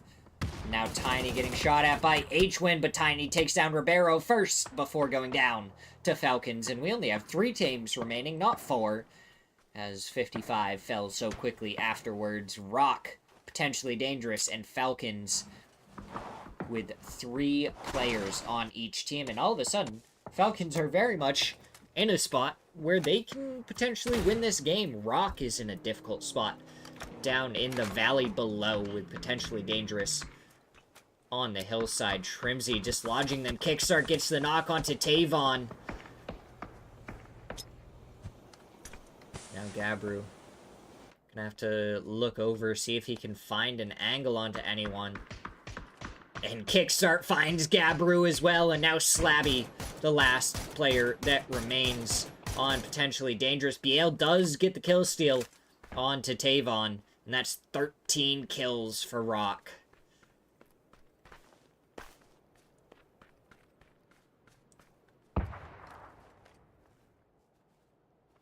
And I feel like Falcons doesn't know exactly where Slabby is. Shrimzy gets the finish onto Gabru and then backs up a little bit. He doesn't want to play too far away from the rest of the team. He wants to be able to give them supporting fire. Biel is spotted out by Shrimzy. So Kickstart and H-Wing going to know exactly where they are looking for Slabby. Shrimzy, he's going to have the high of the high ground on this zone. Falcons going to be able to keep out Rock if they push alongside the roadside or really anywhere. And Slabby is on the other side of zone to cause an upset and give Falcons an opportunity to just poke their heads in and finish the game if Slabby gets a knock. If Rock goes over towards Slabby's position on the west, and Slabby gets even but one knock, he'll be able to try and just deal with the rest of Rock. Or, well, Falcons will be able to deal with the rest of Rock. But if he doesn't take the shot and just plays spoiler later on, that could be interesting. There's a lot of different scenarios that could happen here. I'm curious as to where Rock wants to try and take the fight. Shrimzy, he does spot out Santastico, so he knows there's at least one lurking over towards the roadside, as it looks like straightforward is where Rock is going to go, and that's going to put him right in between Falcons and potentially dangerous. No, they go around the side, and H-Win with the folded shield dodges out of the way. Kickstart gets to knock onto one. H-Win does go down to Santastico. More shots coming out. The vehicle about to blow. Kickstart gets the final bullet onto him, as now Solds trying to get the shots into the side. Slabby spotted out by Shrimzy, and that's another one falls. Solds, the last one left in a 1v3, but H-Win is knocked, so it's more of a 1v2. Kickstart looks like backing up a little bit to try and get the res onto H-Win. Shrimzy just there to give covering fire. He has the call out for Solds. He knows exactly where he is. So if Solds stops moving at all, immediately he will go down. But he does spot out Shrimzy. The shot's being traded, but Kickstart from the side, able to finish him off. And it is Team Falcons with 7 kills to win match number 9. Holy... How Falcons ended up winning from that position, I don't know. Like, in my mind, that was not a winning position when they first went there. But lo and behold, they come out and they end up winning it. And that's what happens with match number 9. So we're going to go to a quick break as we get ready for match number 10.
silence the music as it's time for game number 10.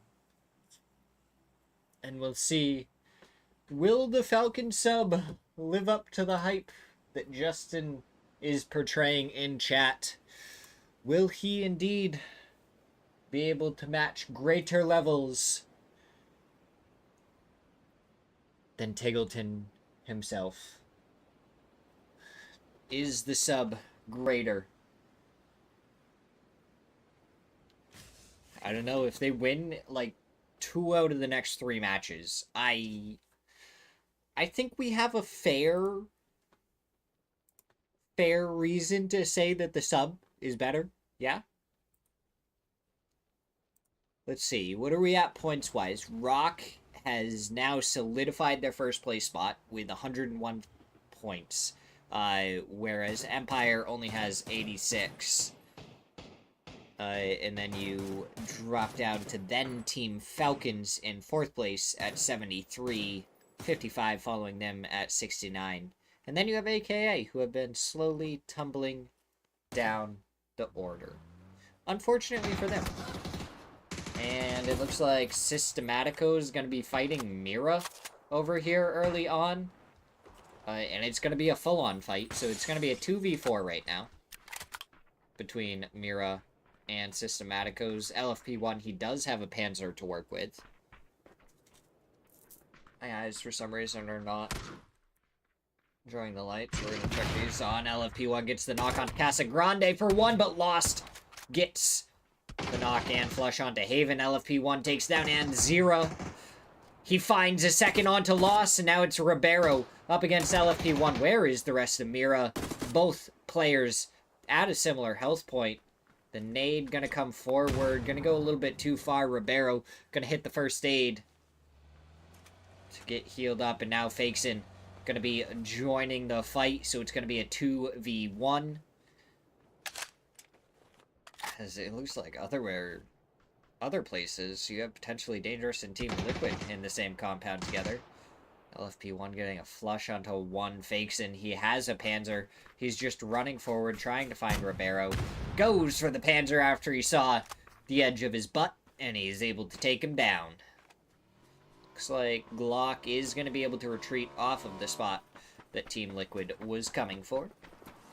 And, alright, so you just, you see this area? That's where it's going to end.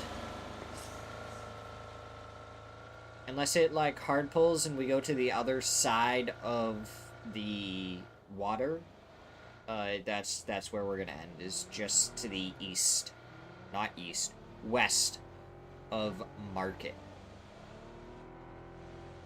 And it looks like potentially Dangerous going to be taking Market. Luminosity are taking what I'm calling the winning position. It's gonna end right in these fields, house area somewhere. And Luminosity is gonna have a really great spot until late in the game.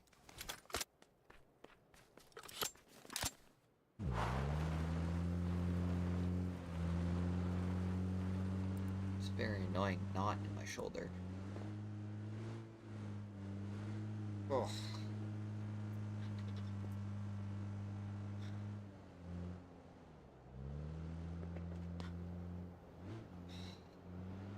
All right.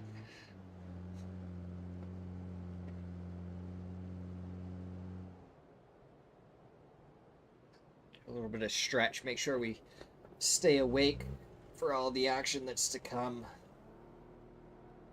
Oh, man.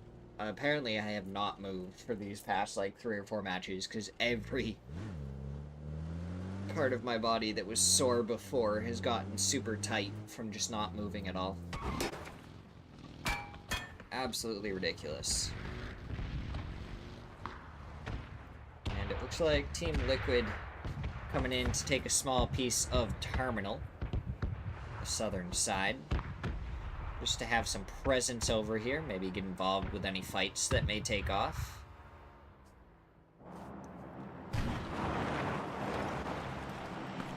Empire rotating down below TTG right now.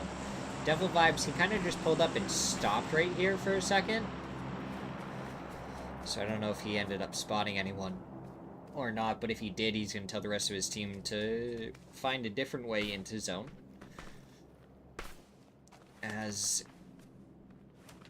it does look like Shinboy's aware of this. He gets some shots over on Devil Vibes. He does get the knock. So Devil Vibes goes down. Shinboy looking for any more players on train to go. But the rest of them are quite far back. So he should be able to just get the flush pretty easily. And then they can either continue their rotate, or they could just hold this edge of zone if they think the rest of the players are going to come through here at some point. Vehicle spotted out by Shinboy, so now they know where his vehicle was.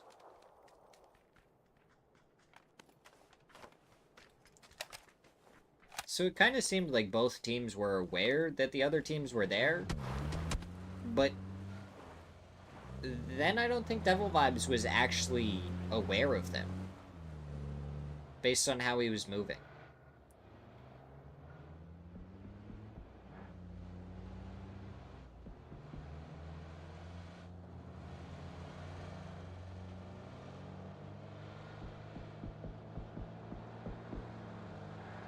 Toyo, they're crossing the bridge. Luminosity getting some decent shots. But no bullets really connecting. And if Toyo are going to go into this compound, I believe Mira is over here. Yes. Fauna and Fakeson are up and over there. Haven is just now landing. And Toyo is going to be able to put some pressure on this right away.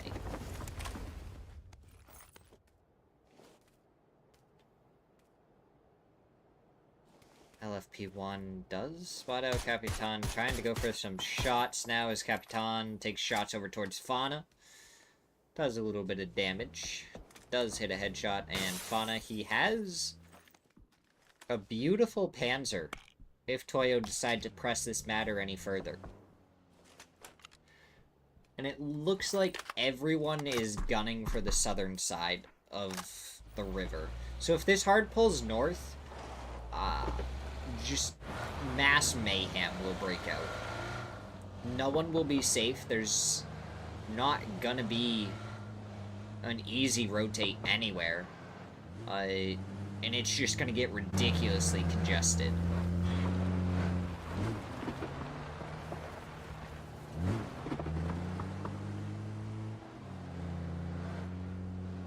So where are the teams gonna end up? Empire, I feel like they're still trying to choose a spot.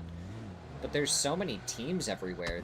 It's not very easy, and we still have 1 minute and 20 seconds until we actually see the zone go anywhere, as it looks like Mira are now trying to push towards the members of Toyo and this fight. That's a good nade, does a little bit of damage. Rybo and Benya both taken down by about a third. FP1, he preps another nade, throws that one forward, really good. On to Rybo. Haven, he's going along the bottom side with a Panzer. And now Emmy getting shot in the back, because Emmy has a Panzer himself. Haven gets taken down from the side by Capitan. The stun goes forward, and now Rybo thinking about moving forward. Here's the footsteps up on the roof. Knows he can't really take that fight. Fakes and takes down Benya. Rybo takes down LFP1. Oh, the Panzer from Emmy, and it just completely misses. And now Fakeson, the last one up for Mira. And there's only one up for Toyo. Nade being prepped. Nade being thrown. The doorway closed just in time. This Fakeson ends up flushing his own teammate for it. Good Molotov. Is it going to spread far enough? No. Oh, but he has a Panzer. He shoots it. He takes down Rybo, and Benya in the corner is alive. Benya steps out and takes down Fakeson.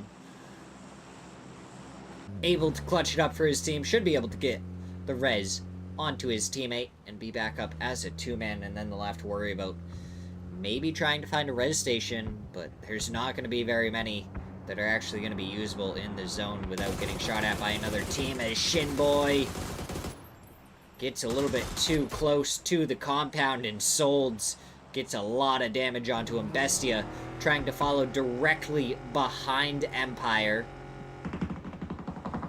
We'll see if Draft King and Sneak Attack can do anything. RBN making a cross, and Vinny spinning out. Keeps decent control of the vehicle. Kenny getting it straightened out. Back to the rest of his team. Does look like it. Enzito just kind of stuck in between all of them. And it looks like Empire is going to continue their rotate, as we did end up going to the north side of the river. That's crazy. I did say pandemonium would ensue, and there would be no safe rotates. It looks like Falcon's taking an E-pickup across. Luminosity is already across. 55 and Amigos are fighting after they cross the bridge. And it looks like Empire is going to be going right in between the two teams. They already see some of the smokes. Crack taking a lot of damage. Poonage almost runs him over, but somehow ends up not. And shots ringing out. Gats prepping a nade as they come out towards Crack. Towards more of the actual shack itself, but Crack does eventually go down. 55 gonna lose one here. Balefrost gets his confirm. I think Empire just gets out of here. I don't think you stick around for this fight right now. Vapescar just trying to hold the res. Test should have an angle onto this, and there we go. He does. Takes a couple of shots, doesn't actually connect with anything. And Test just doesn't connect with the shots that he needed to take care of Vapescar and Zig. That nade, though, is beautiful to get the knock onto Vapescar. And now Zig trying to deal with Empire. Poonage sneaking around to Test. I guess there was more people down than I realized, because this is a great opportunity for Empire. I thought there was still like 3 or 4 up on each team. Poonage getting some shots onto one. Zig takes a bunch of shots from Balefrost in the side. Spray comes out, but Balefrost connects with the shots as Poonage takes down Test. Now we have Rock landing in the middle of a war zone. As hopefully none of them end up going down to the red zone. Man, wouldn't that be funny. Looks like Falcons landed on some hard cover. Still 11 teams alive. Toyo are in Yongchon. And wow. Wow, wow, wow. What is that zone? Oh, this is a messy zone right now. Bestia, they're going to be making their way forward. They've healed up a little bit. Falcons are going to be in front of them. Then you have Luminosity, who are in a pretty great spot. It looks like they're going to shore up their defense over by the bridge jump. So if any teams try and come across, they're going to be there. And it's a spot closest to center currently. Devil Vibes, it looks like he had an E-pickup or is coming back. And he's going back.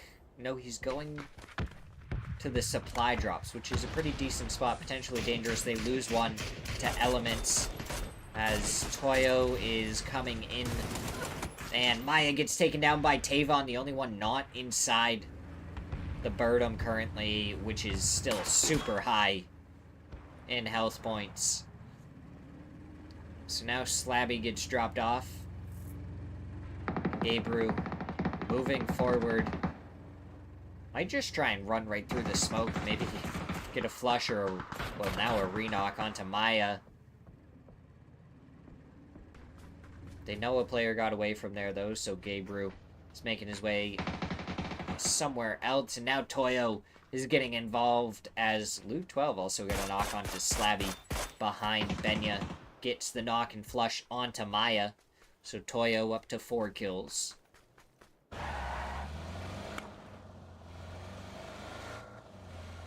The other two still inside the blue zone. Emmy has to try and make it over here shortly. Element's trying to take some shots over there.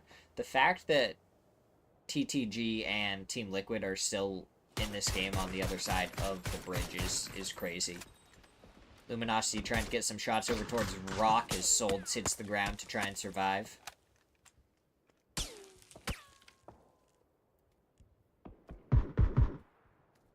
Now we see more shots coming out. Nothing really connecting. A lot of teams still got to make some small rotates. Most people are like right on the edge, and it looks like AKA is going to be pressured by Bestia. Surrounded on a couple of sides. As Bestia tries to use some util, get some damage over onto AKA in the kill feed. Tavon ended up knocking himself with the Panzer. I don't know what happened there, but I don't think it worked the way they wanted.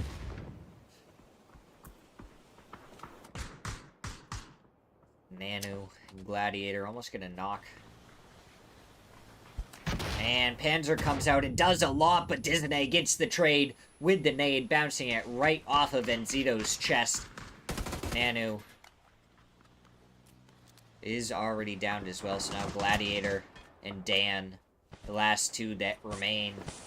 Can they do any more damage to Bestia? Can they find anything? Vinny gets out of the way of that nade. Doesn't take any damage, and Gladiator may just have to back off of this, or he's going to push onto the solo while the rest of the team holds for the res. Gladiator is making it forward, takes a couple of shots over towards Vinny. Does hit a shot through the smoke, but now the nade is there, does a lot of damage to Gladiator as he moves to a slightly different position.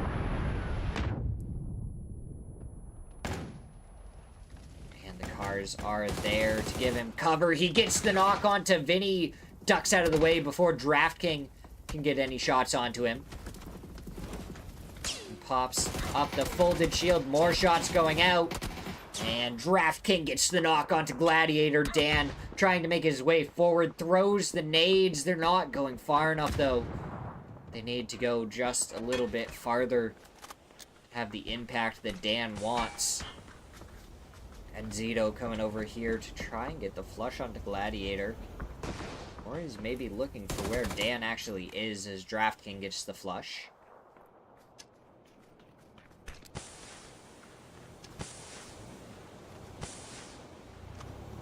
Falcons and Empire sharing some space over in Palace.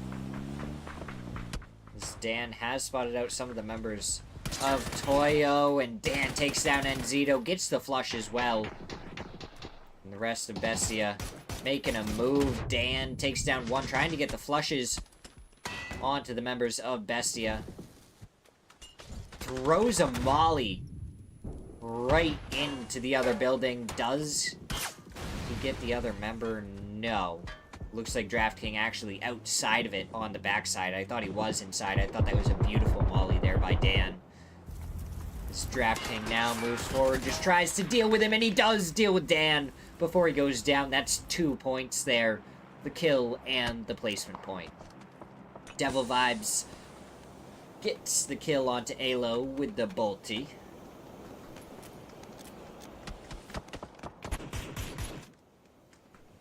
As the Birdum, it's still alive.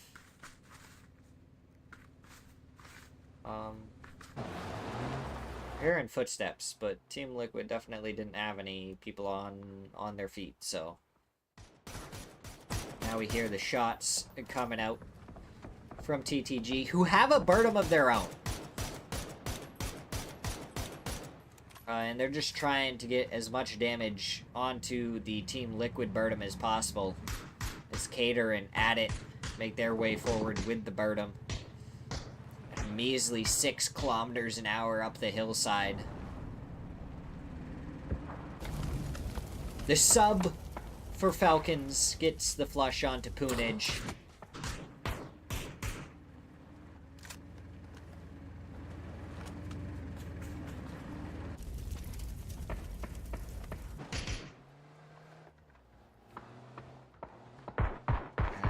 Luminosity They were on the bridge, and now they have to move 6 seconds until the zone starts to push them. Snakers looks like going for a more forward approach as Train to Go get a few more supply drops to work with.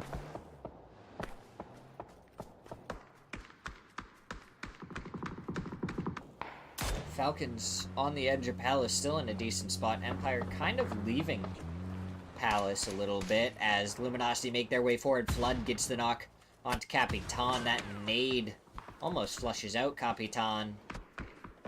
He ends up bleeding out as Solds with a great nade gets the knock onto Flood. So it's Luminosity and Rock fighting for this hillside. Bizzler a little ways away. He's going to have to make his way over here, and Toyo is coming in on the backside. Luminosity in a tough spot. Rybo goes down to Santastico. As Biel getting pushed on from the side by Snakers. The nade being prepped, being thrown. Doesn't do any damage to Biel, though. Bizzler goes down. Vox surviving in the smoke, but how long? The smoke almost dissipating. Bizzler gets flushed out, and now the shots come out from Vox, laying down his Biel, and he survives on a single hit point. And now, from the side, Snakers taken down by Souls. Toyo falls immediately afterwards. And now, Team Liquid fighting up against Train to Go. Heat right there, takes down Purdy. Luke 12 gets a knock on to add it. 12 going for the reload now that the Birdum is out of the way, but Heaton finds the shots on to Luke 12, finishes him off. Train to Go should be able to move away from this position if they need to. They have the Birdum,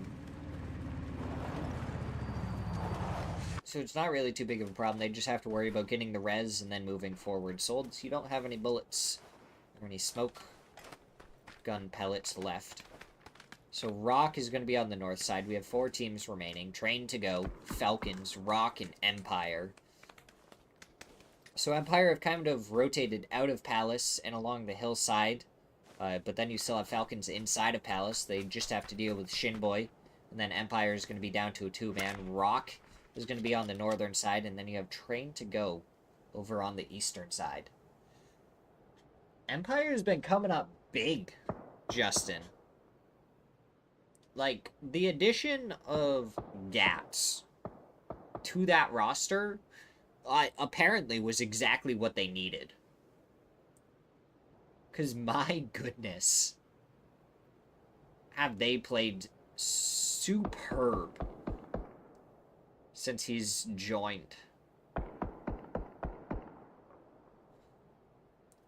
So now we see Train to Go. They pull up just a little ways and they jump out. They're not quite in the zone yet.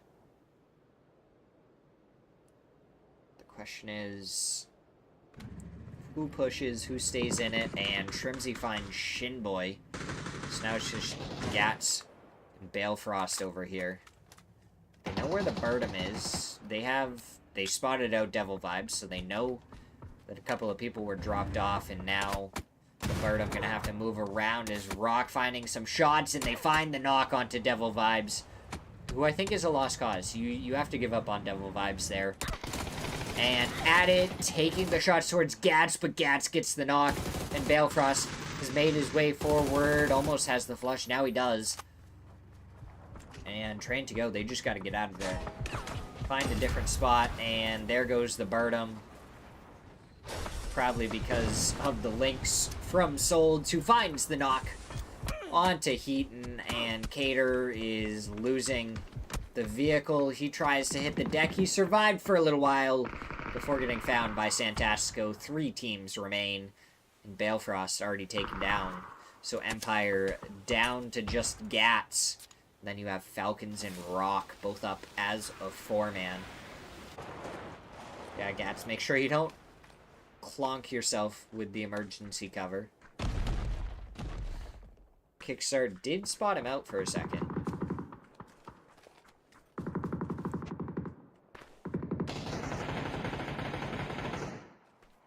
H-Win takes a bunch of shots there. Gats, what can he do? Kickstart doesn't quite find the angle, and oh, Rock just gifted the zone. So it's going to be up to Falcons to be able to push forward and try and deal with Rock. Kickstart, he's still there, ready to take care of Gats. He has a vehicle he can rotate with afterwards. So he can stay here pretty late. Gats going to try and go for the shots onto Kickstart. And Gats does hit the first shot.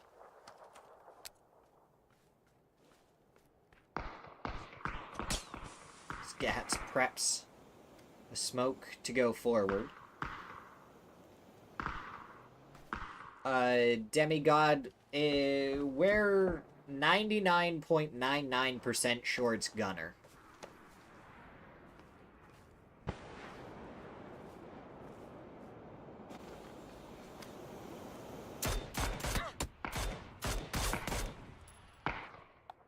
Cat's taking a couple of shots towards Solds as he's just tapping away with the Groza. Gats, he's going to be in the blue zone in a second. More shots. Landing as Gats trying to hit some shots too. Bring Solds to around half, and Gats going to go down to the blue zone. 4v4, and Santastico finds the opening knock onto Shrimsy. It's going to be Rock versus Falcons. That nade is beautiful. Gets the knock onto Kickstart. A follow-up nade. Gets the knock onto H-Win, who does get a return nade onto RBN. And now it's going to be the sub versus 3. Oh, Santastico gets good shots. BL with a good nade onto the sub.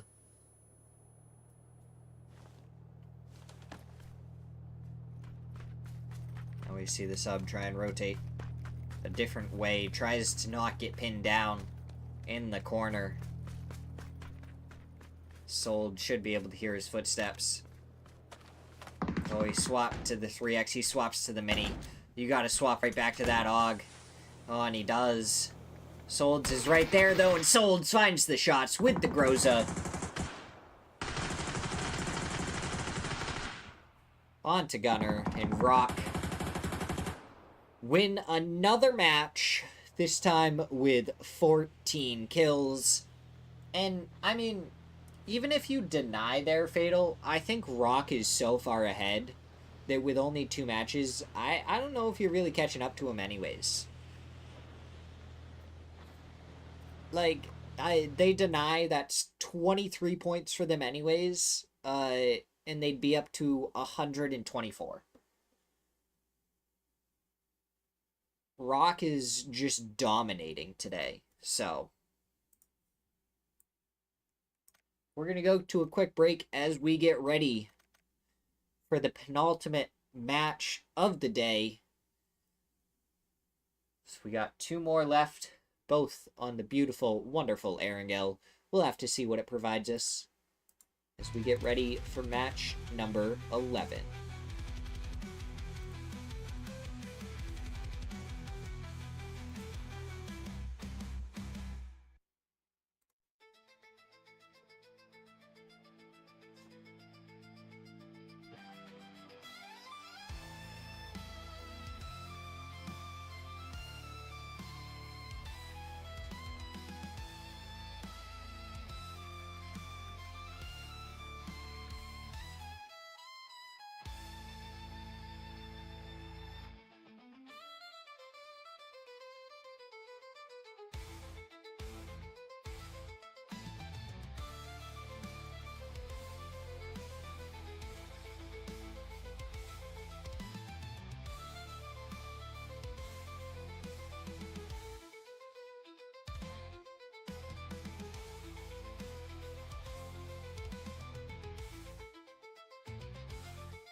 Alright, here we go. 2 matches remain.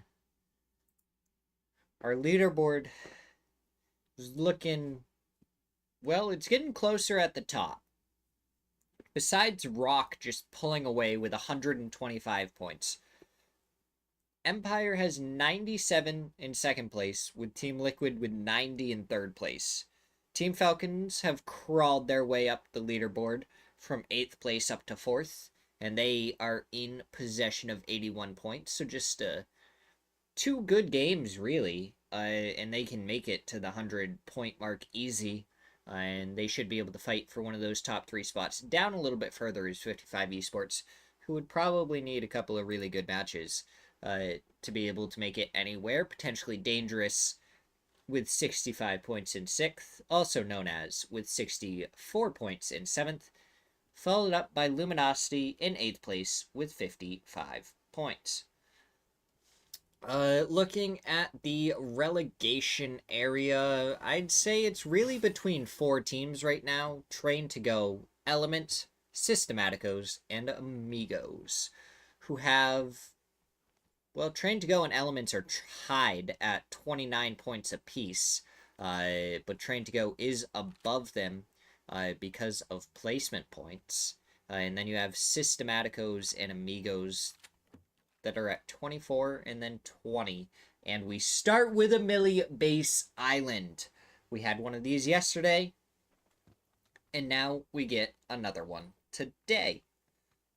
Are we going to have a different winner? Are we going to have the same winner? Believe it was, yes, it was 55 Esports who won the match yesterday. So are they going to be able to win the match again today on the military base island, or is it going to be a different team?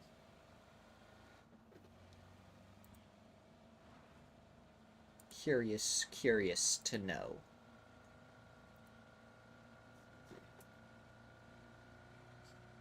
Bum, bum, bum, bum, bum. Early E-pickup for Falcons over by the mansion. Doesn't look like anyone's going to get too close to them. H-Win just has to make sure he can make it over there in time, but I think he should have plenty.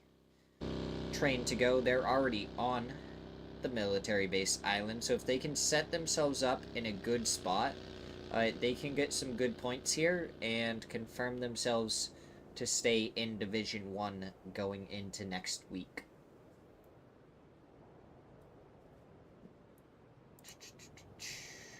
Let me just double check, make sure there's no other announcements for the next 2 days yet.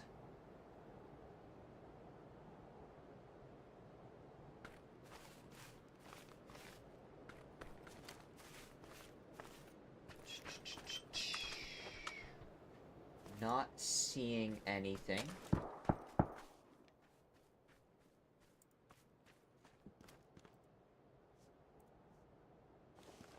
So I don't have exact details on the next 2 days, but it is currently planned that we will have 2 more days of scrims. The leaderboard will be reset, and we will have a few different teams. But we will have 2 more days of casting at the same time. So that means fun. Elements trying to make their way across. Tavon gets eliminated by Pablo there as Glock picks up 3 with that spray, and now Hansi is the only one that remains. Tavon does get flushed out, so Elements make sure to pick up at least a point. And Slabby gonna be coming in behind as Hansi, he hears Gabru, goes for the shots, not able to get the knock, and Gabru takes him down. And now Team Liquid, they're moving up the bridge, and they're trying to get some shots over on to potentially Dangerous. Sparking sneaking his way forward, but I'm pretty sure Gabru is aware of his existence.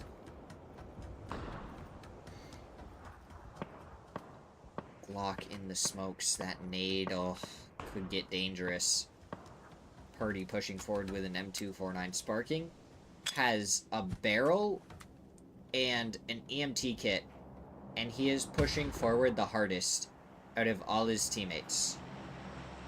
That's hilarious. They're honking the horn. Potentially dangerous. Are they going back? It does look like they're going back across the other side of the bridge because they know Team Liquid is here now and they do not want to deal with that. See how the smokes just linger? It's so confusing. I don't know why it does that. Looks like Falcons were able to get a compound down toward the southern side of the island. Train to go. They did end up losing one player. Not what you want to happen. And I think what's even funnier is all that fighting happened over towards the western bridge. But I feel like most of the time when you see a bunch of fighting on a bridge, it's usually the eastern bridge leading to the island. And that's kind of where I thought it was originally. Until they actually brought up the map and I saw that we were over towards the west. Devil Vibes picking up a kill onto Fauna. Looks like Systematicos took the ferry. Potentially dangerous. They just picked up the chip for Tavon. That's probably why they didn't want to stay around and fight. They just wanted to go get the res, get their teammate back up and going. That way they can fight anyone as a full 4-man. Not just a 2-man. And it looks like 55 trying to work on taking these vehicles. Oh, no, the buggy's tire gets popped. Tiny was trying to give it a speed boost to get it going.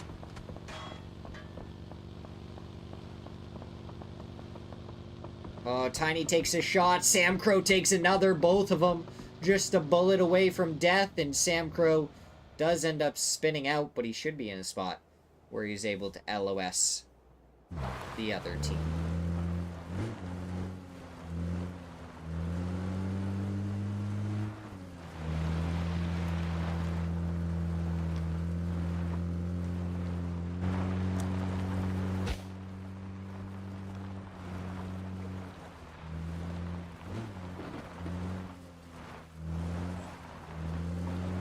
It looks like Falcons got themselves a nice supply drop right on the compound. I don't know if they had a flare or what, but they do end up with a supply drop and a P90. So that's going to be a pretty comfortable hold for them down on that compound. Anyone rolls up, it's, oh, you know, we have this P90 that wants to say hi to you.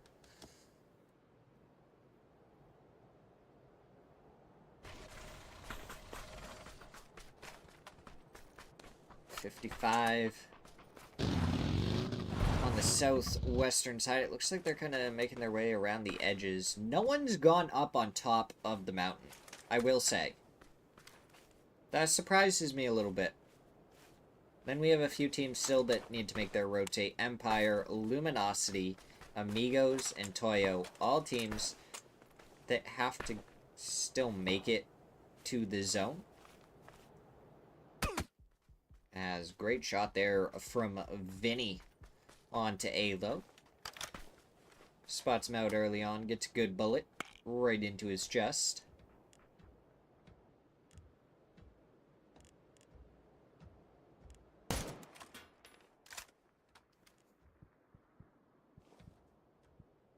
Now it slows down.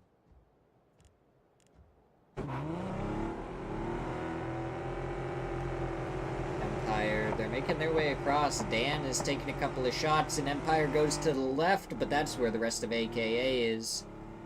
AKA isn't over to the right, and Punij is actually pulling up on this. I don't know if he suspected that there was only one here or what. That nade goes out. It doesn't actually find any damage, and Punij in the perfect spot to deal a lot of damage in return onto Dan. Now he has to be careful not to get flushed out, as Disney wants to try and go for the flush, just not able to. Supporting fire from Empire, working great. Shinboy goes down as well, so now there's two knocked on the side of Empire. Belcross falls to Nanu. Good headshot onto Gats. Can he find any more? Gladiator pulls up as Nanu gets some shots in the side. Good couple of shots onto Gladiator, but no knock comes through. Gatsby 3, Nanu spotted, and Gats, oh, he got caught on the bookshelf. The bookshelf just denied him getting out of there. If only he had read the book and had the knowledge of where AKA was. That's Vox just filling up his Bartum. Just real quick. Shib. Appreciate the follow. Thank you very much. How you doing on this wonderful day? In the kill feed, we see Team Liquid taking down 55. They took down 3 players, as Luminosity gonna have to deal with Toyo a little bit here.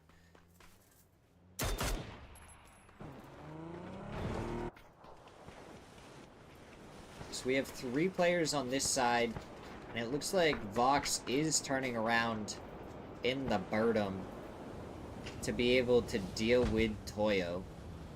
Nades coming out. Probably a really good bait, honestly, there from Vox. And Luminosity with a great smoke wall. Able to completely block off the sightline of Toyo to make their getaway. What a heads-up play there by Luminosity. But Flood does take a bullet from Emmy. They have a little ways to go before they are safely across. And Emmy does hit at least one more shot. And AKA's over here. They might go for a spray onto Luminosity, and there they do. Dan did get res. He's making his way back over, but he has a little ways to float. And it looks like Luminosity, they stop here for a second, but I don't know how long they actually want to stop for. As now Mira and Systematicos are fighting over here on the ferry pier. Nade goes out, was right to the spot that Haven was previously.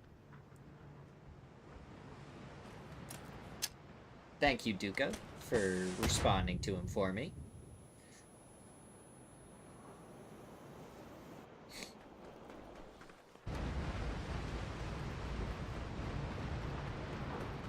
Mira still trying to find Systematicos. It is a 3v3, and Falcons are dead center on this zone.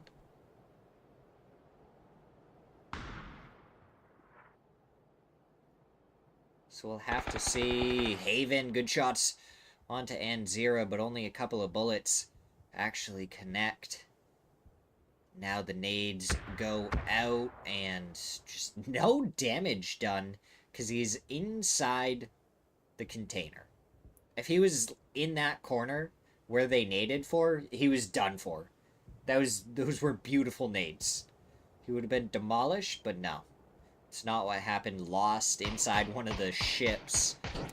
I don't know if I've ever really seen people, like, play this spot. It's kind of crazy to me. Falcons, honestly, they could go further center if they wanted to. There has been no one on that southern side of the zone as Vox gets the squish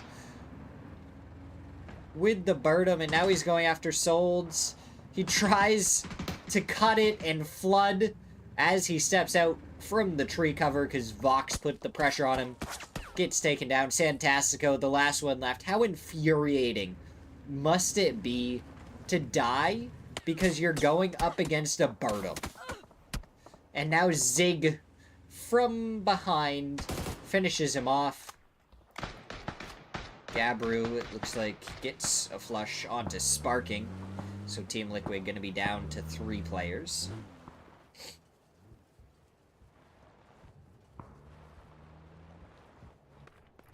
Fakes in headshot onto Anzira. He does see Lost.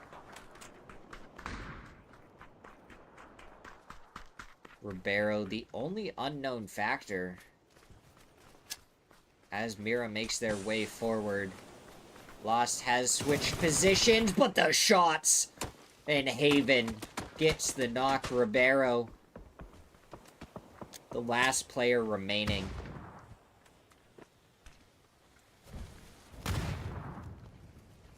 And Zero about to be cooked alive. As Ribeiro making his way around towards where Lost was. Oh, but Lost is getting stolen, and Shrimsy picks up the kill. Falcons, I mean, look at all the compounds over to the western side of the zone. There's just no one. And there's so many teams out in the blue zone or on that eastern and northeastern side of the zone. That's crazy.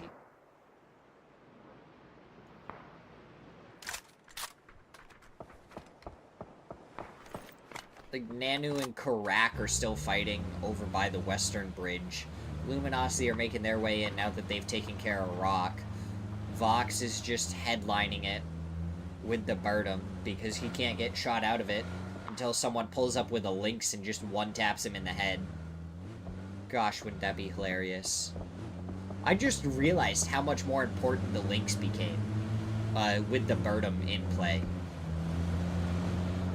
It is so important. And it looks like everyone is gonna hop into the Bertum. They're like, we can't just make this rotate through here anymore safely. So we're all gonna hop in the Bertum and just drive through together. Live and die as a team. That Bertum is barely taking any damage.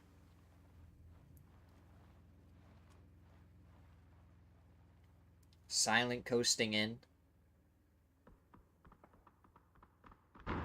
If Luminosity had even the slightest idea that the western side of the zone was completely open, which it isn't anymore because it's not in the zone. So I guess every team that decided not to go over there made the right decision. Mixdoll goes down to sneak attack. Vapeskar all over, just completely off on his own as one Zig takes a couple of shots, does survive for right now, getting the first aid off. Team Liquid may be the only saving grace for him, but no. Sneak attack has found his way over there, hits the headshot onto one Zig, and now it's DraftKing to find the knock. No, it's Alo got the knock onto one Zig before getting knocked by DraftKing. And Zito ends up getting the flush, and Vapeskar just kind of cruising in behind. He's just gonna have to survive back behind everyone else. Haven spotted by Shrimzy. The shot's trying to go through. He has to make it past the fence as well. And he does hit one bullet onto Haven, but Haven hitting the shots onto Shrimzy, and both of them pretty even trade.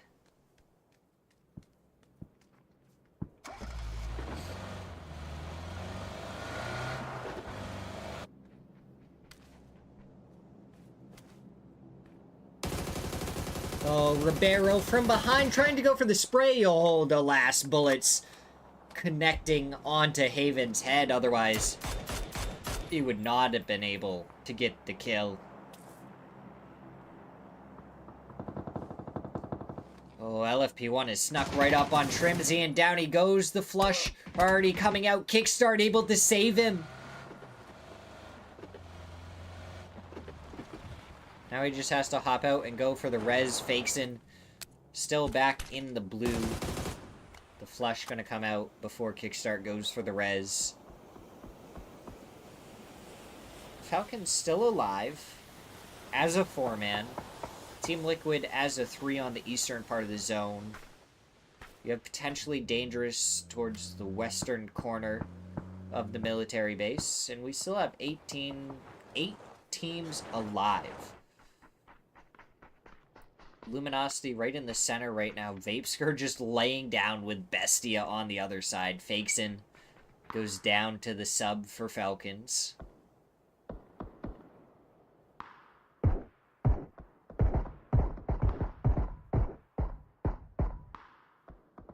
Best sub to ever exist, yeah.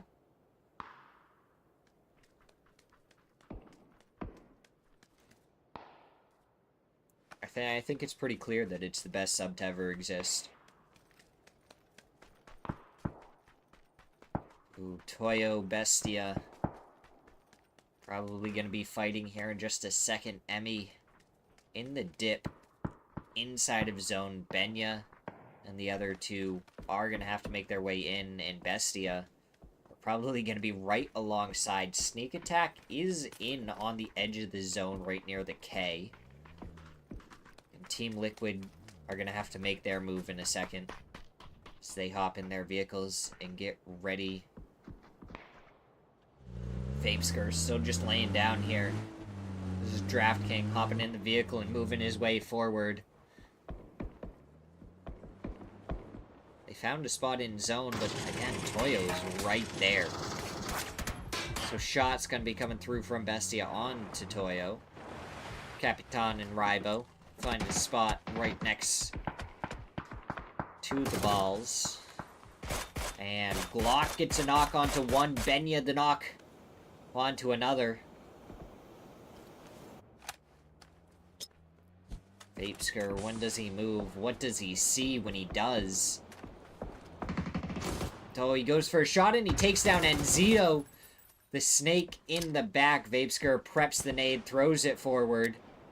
Might actually be able to get the flush onto Draft King. He does. And he gets a little bit of damage onto Sneak Attack. Throws the mollies forward. Oh. There's a black fly or a mosquito in here somewhere.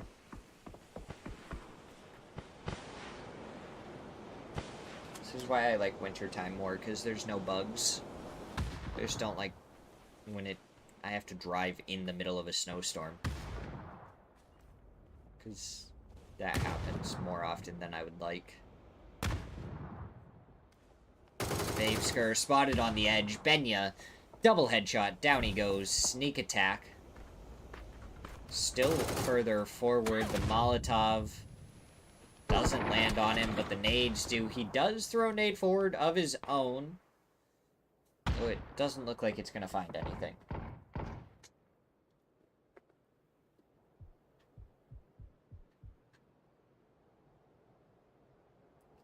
Team Liquid pulled up in a couple of the planes right next to Luminosity.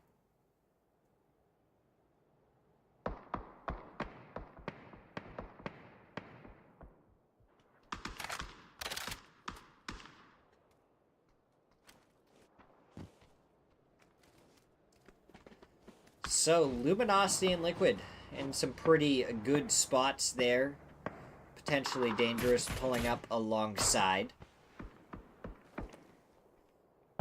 So now it's going to be up to Toyo and Falcons to try and find a spot in zone where they can actually gain a foothold and try and fight the rest of the team. Shot goes out towards Gabru, but it doesn't connect at all.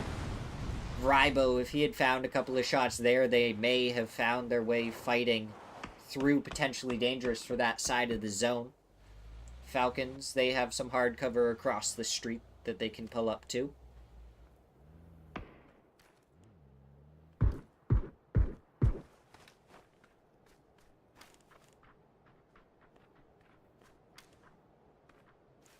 It looks like it's just a stalemate between most of the teams so far.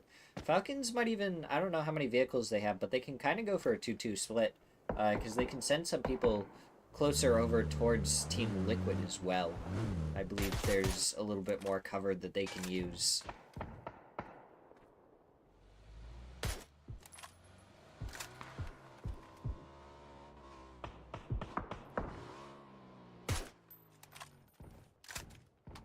Five teams left alive, and I think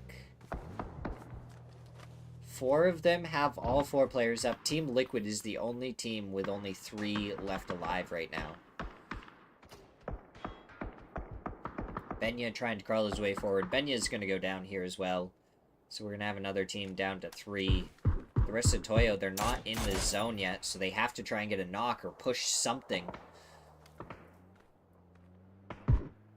They are not safe currently, and it looks like they are going to go right towards potentially dangerous. One player already falls. The flush comes out immediately to ensure that they get the point. Benya not to the blue zone. I think he just decided that his best bet was to deny that point. Now you have 2 members inside of the zone for potentially dangerous. Okay, the sub and H-Win do go over closer to Team Liquid. Spot that I was talking about. So they have a 2-2 split. And they have to try and get a knock somewhere if this ends up going north.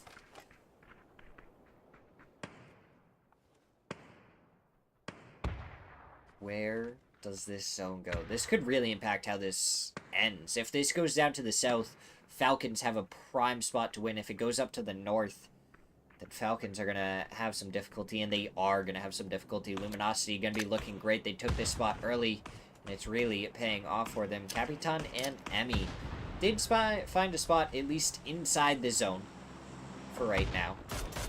For how long will it last? Snakers gets a good couple of shots towards Capitan. Spots him out again. Gets the knock. Can he get the flush? No. Kickstart hits him in the head from behind. Falcons really need a knock somewhere. Otherwise, they're not going to be able to push across this. The sub gets a knock onto Alo. And he gets the flush as well, so that's Liquid down to a two-man. And it looks like that's exactly where Falcons are going to go. This is what they needed. They got a knock, and now they move in.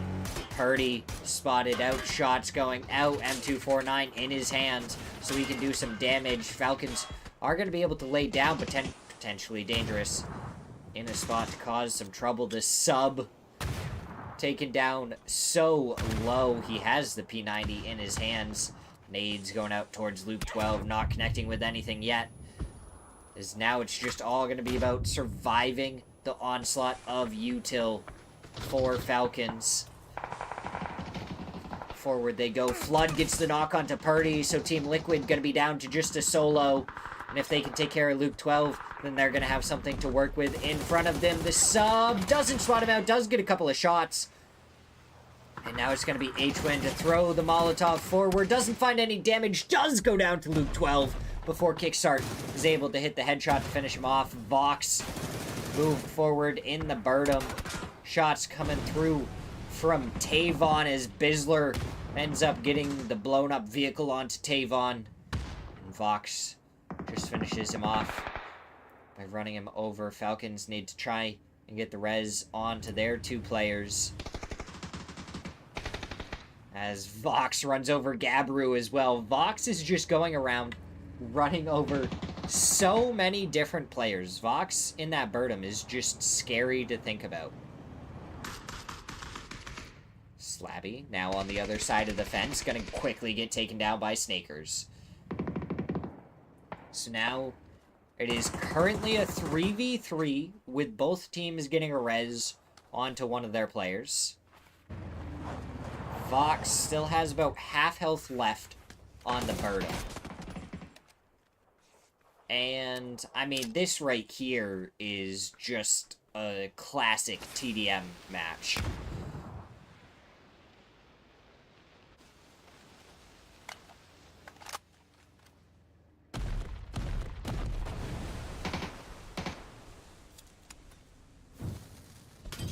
Oh no, Shrimzy tries to molly forward, ends up mollying himself off of his own position.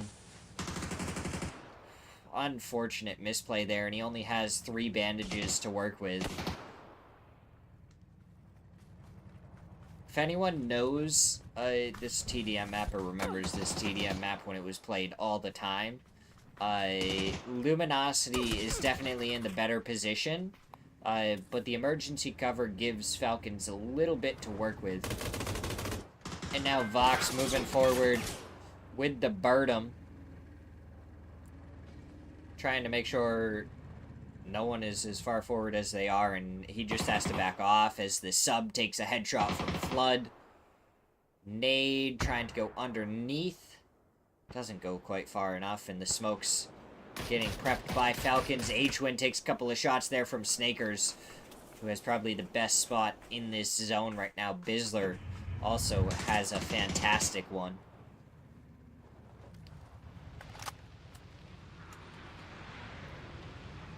Falcons getting pushed into the corner. Luckily, I don't think Luminosity really has the util to do any damage, and Bizzler pops up and over the top, takes down H-Win. Looking for more, gets the sub down to just a bullet, and now Snakers gets the knock, while Bizzler finds Kickstart. Shrimzy, the last one left, using the last first aid that he had, and now Vox can go forward with the Birdum.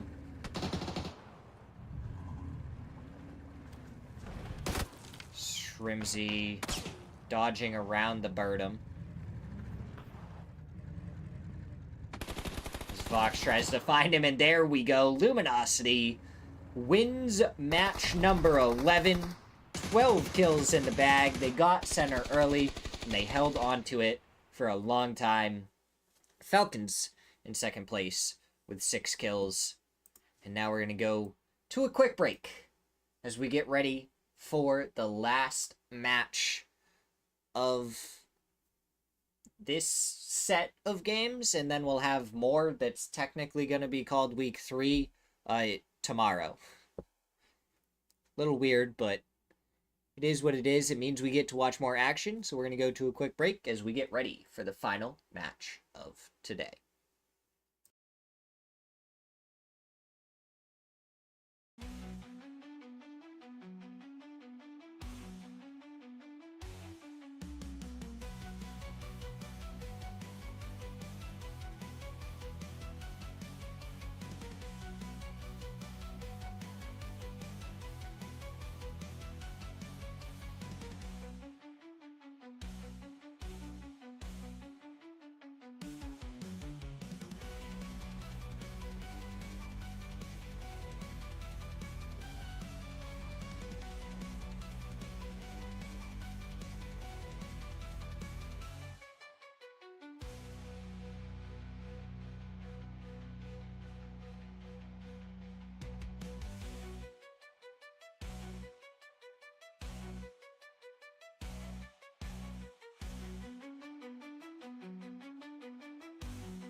Fatal, I appreciate the follow. Thank you very much.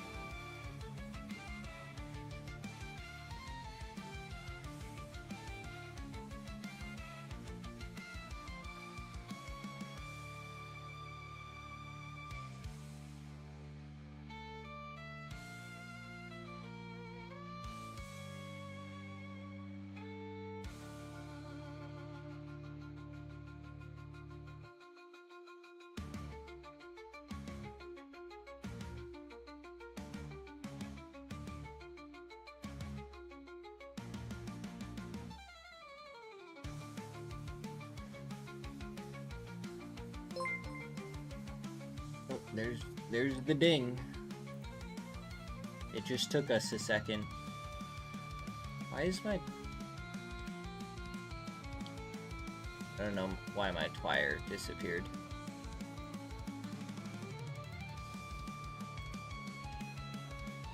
There we go. Need a good look at it to talk about it as we get ready to drop into the final match of the day. Let's see. Rock with an overwhelming 126 points. With the second place team not even having 100, they only have 98, and that being Empire. Team Liquid in third place with 97, with Team Falcons in fourth place with 93.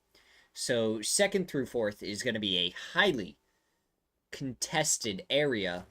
We'll have to see who's going to be able to win that one. And then we have Luminosity, Potentially Dangerous, and 55 Esports in 5th, 6th, and 7th, all separated by just 2 points. So that one's going to be really close, and also known as right on their heels with 68 points.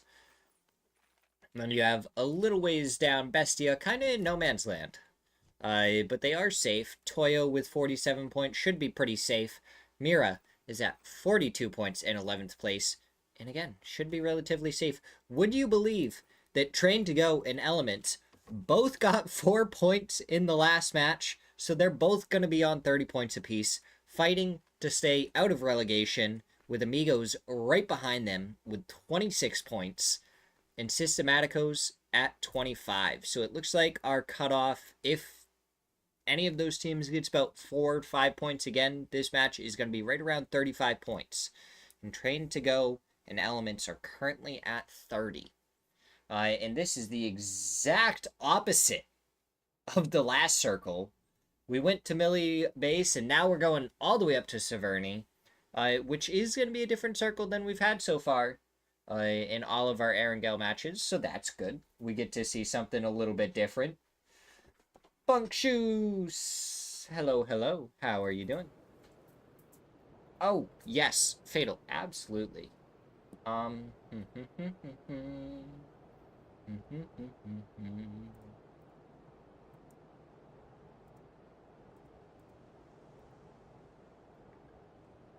trying to see if I have a better look at what I want to show you. I don't think I do. Doesn't look like there's any thing. So on top of this is the Twire link, so it's not exactly how I want to show it to you. But as you can see, there's a lot here. And we'll just use the first series. So you had 16 teams in Division 1. You had 16 teams in Division 2. And this applies for each and every division as you go along. The bottom 4 teams get demoted and have to play in Division 2 in week number 2. And the top 4 teams get promoted and get to play in Division 1 in week number 2. So then we go to week number 2. As you can see, Win or Die is over here. Oh, no, we have a fight. Okay. AKA, versus 55. We've seen this before. We saw this yesterday. 55 pick up a kill onto Nanu. But now from the side, Sam Crow getting shot by Gladiator. Is able to duck out of the way. Gladiator does throw a nade in here, but there's not actually anyone over here. The nade goes forward into the first floor next door, and Sam Crow up against the wall gets taken down by Gladiator as he was ready for that spot. Now Dan on the hillside with the flanking angle, but on top of him getting the flanking angle, there's one from 55 getting the flank onto him. Disney with the knock onto Tiny with the nade. Gladiator not able to push forward at all with that Molotov blocking off the stairs. Was Disney gonna try and hop up onto the... Oh, dude, if he could have made it up onto the balcony with that, that would have been a 500 IQ play.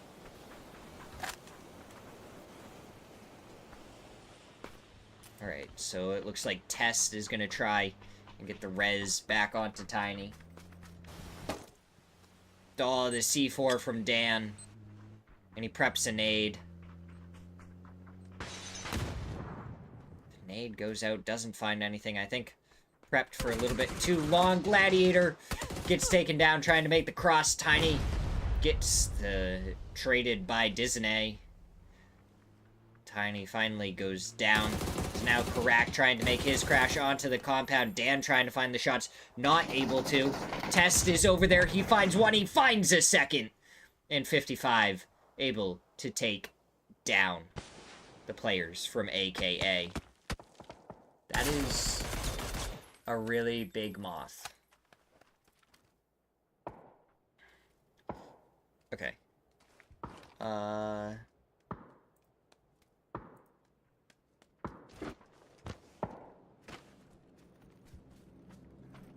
Where did my Twire go? What in the heck was... Sorry. Anyways, back to this really quick.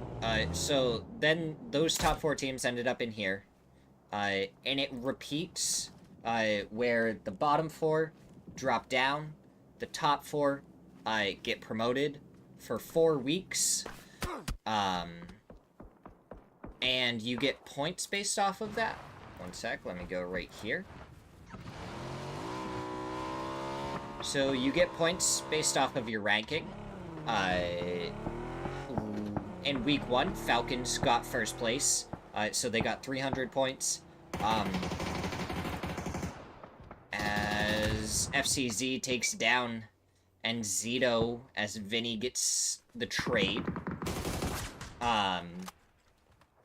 And so every 4 weeks, it all resets based off of, like, your MMR, with how you've done every week leading up to that. And it's based off of, like, actual tournaments, so, PGS and everything. And that's determined to figure out, who plays in what division, at the start of each series. As great shots come out from Vapeskr over to Sneak Attack, he swaps over to the SLR, preps... No, MK, not SLR. MK preps the nade, throws it right behind Sneak Attack, doesn't find any damage as it goes just a little bit too far, but Sneak Attack on point. Gets the knock onto Vapeskr, the flush onto DraftKing, his own teammate, and then the flush onto Vapeskr to follow it. I don't know if we're currently doing a prize pool for it. If there is a prize pool at all, I believe it's only the top 3 teams. And it is done entirely by Smirzera. That is why it's called the Smirzera League Series. He's a Portuguese caster. And he's been giving me the opportunity to cast all of these matches. I appreciate it very much. He is a phenomenal guy. And a great caster. I bet it would be even better if I could actually understand Portuguese. Bunk, there isn't one. I was just showing, week 1. Yeah, I can't remember exactly what it is. I'd have to... One sec, I can try and pull up my email and find it. A sneak attack taking a lot of damage there from the blue zone from Zig. Not nearly enough. Benya spots him out, goes for the shots, takes him down. As Emmy takes down sneak attack at the exact same time, we lose 2 teams. And Anzira finds LFP1, so we lose another player from Mira. I had it, and I don't know if it's changed at all, is the only problem.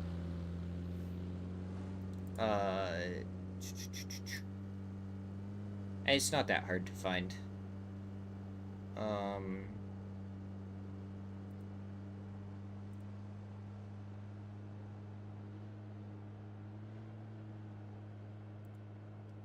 Was it not this account?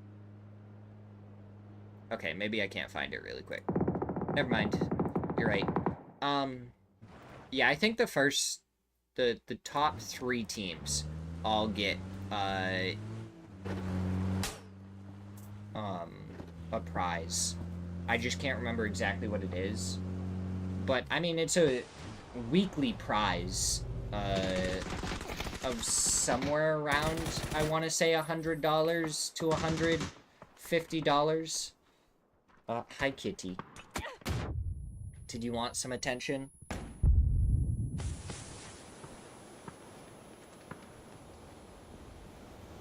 Yes, yes. There you go. And now we have a cat as Punij is deploying a C4. And then...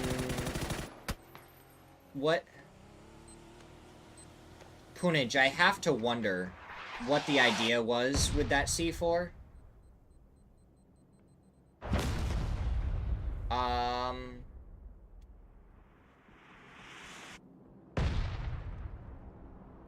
Huh.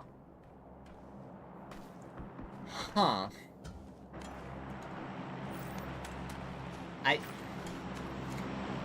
What is that so?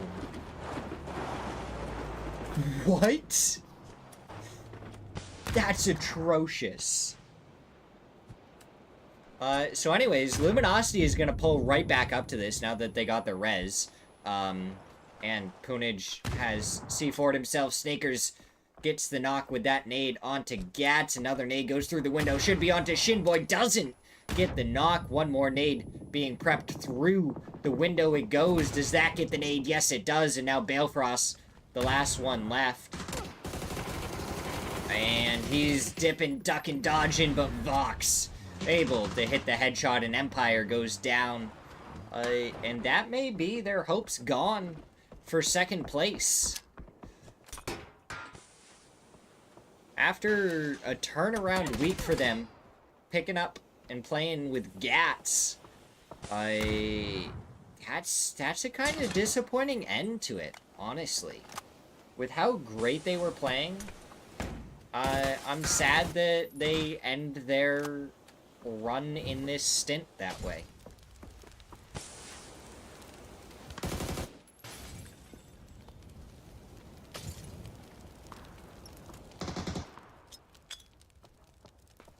Oh, Rybo prepping the nade, bounces it in there, should do decent damage, and it does do decent damage to get the knock onto Gabru.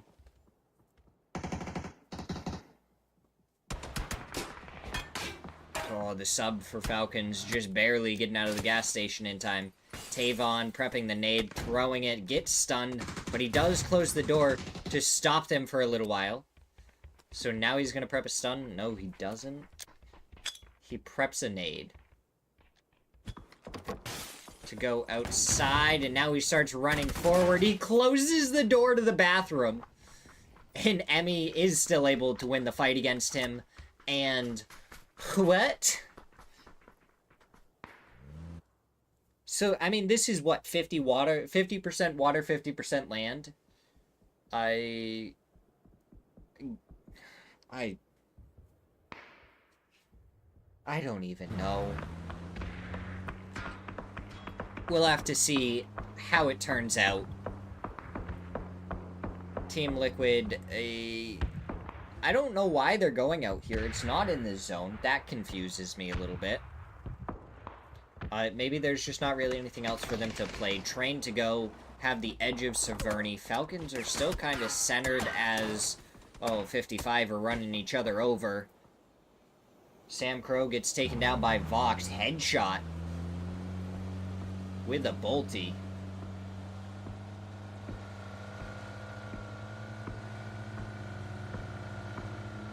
And now Elements trying to make it over towards where Maya is, but Team Liquid are trying to commit to it. Pablo takes a couple of shots. Sparking goes for the seat swap as Heaton gets the knock onto Daralis. Hansi getting flushed out by Luke 12, and Team Liquid gonna pick up all of these points, and Pablo the last one left for Elements. How much longer is Nades coming up and over the top? Toyo gets a knock onto one of the members of Team Liquid.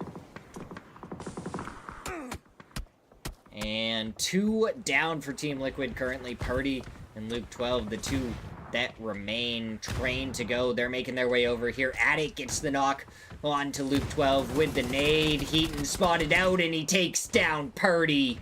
Team Liquid out in 9th.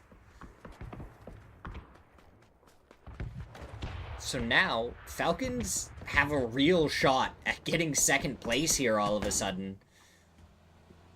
They went from down in 8th place to having the chance to try and take 2nd place as Rybo gets the knock onto Bizzler after a great stun, and they molly off the other side so they can only push from a single spot as Toyo pulls up on this hillside. They take down Snakers.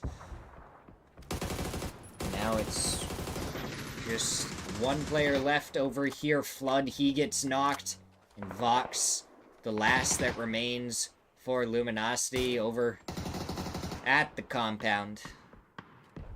And Toyo have a strong foothold in this next zone after it pulled directly south because it had to get rid of the water at it. The last one left for Train to go. Heaton getting flushed out. Cater across the street, not going to be able to get rezzed.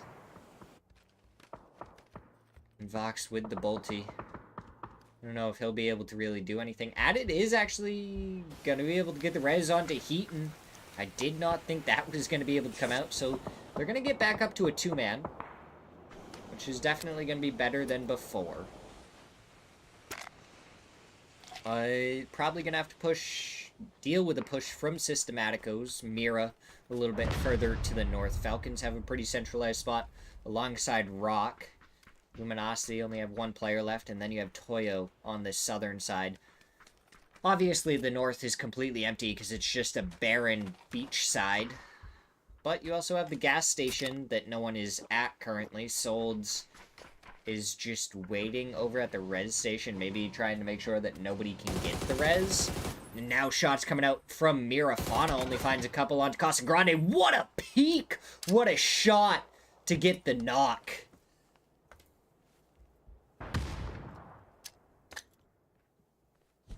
Oh my goodness, Fauna. That came out of nowhere.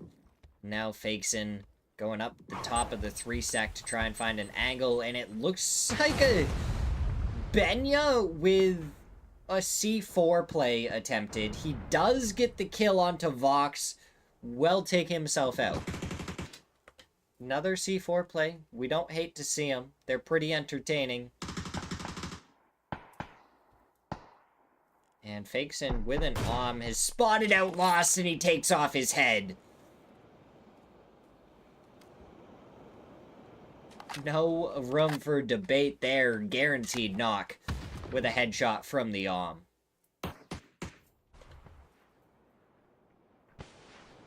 There's some high-level plays, high-level shots from Mira at the edge of Severny.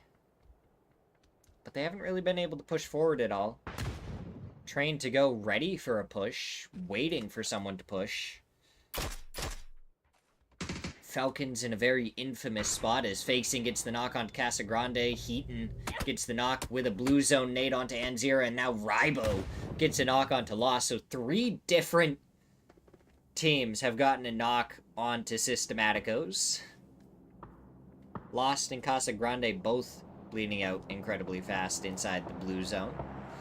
Ribeiro, the last one that remains for Systematicos. And then Mira might be able to make a push forward onto Train to Go, but it's not even going to be in zone where Train to Go is anymore. I think they still have the tiniest bit of the dip that they might be able to use, but Toyo may get interested in it. Emmy makes his way over. It looks like Haven crosses the street. And he has a ridge to work with, and he's going to be able to spot out Heaton here. He goes for the shots, connects with quite a few, finds one onto Adit, but now he's getting shot in the back by Biel.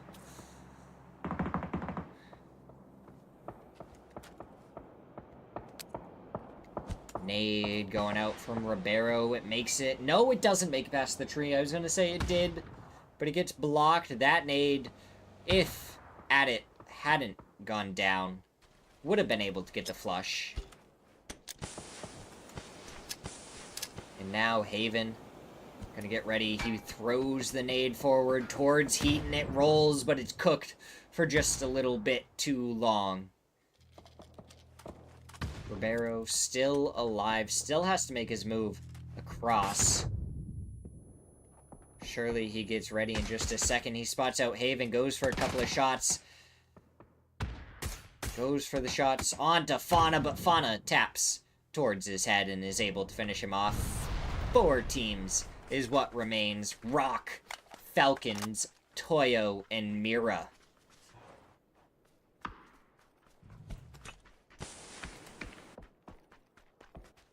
Are we going to see another C4 play?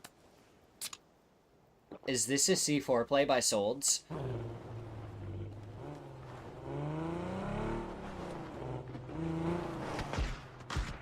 Falcons moving their vehicles around a little bit. I think this is a C4 play by Solds. Get a zoom in on the car from Solds. He does end up getting knocked, but the sub goes down. That was a suicide C4. Double C4 as Capitan gets a knock onto Kickstart, and with the second C4, they were actually able to get the flush onto the sub as well.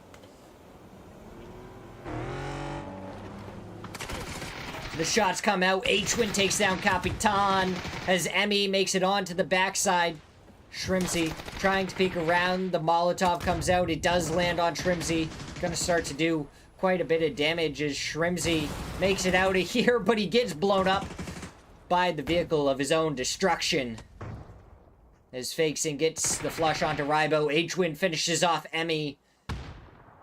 And this is just absolute pandemonium. Rock and Mira gonna be fighting around here. H-Win still alive. The shots coming out towards Fauna. BL's not able to connect with any. Rock gifted the zone again. Could this be their 3rd win of the day? That's an You gotta be careful, Santastico. That could be very, very scary. 1 bullet to the noggin and down you go. Fauna is spotted out by RBN.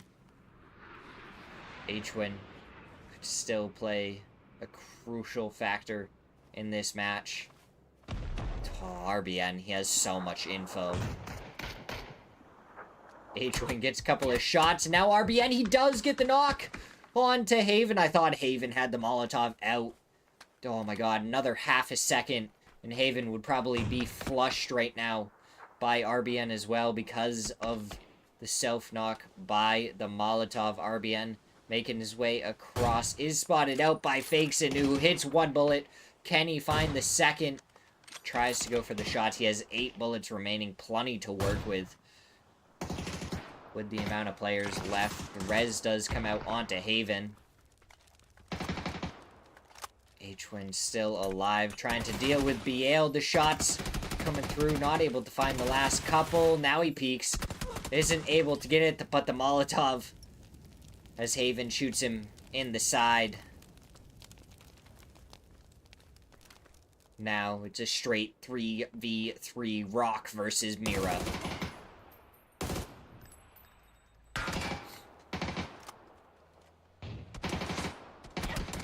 And Haven gets the knock onto BL as RBN finds it onto Fakeson, traded.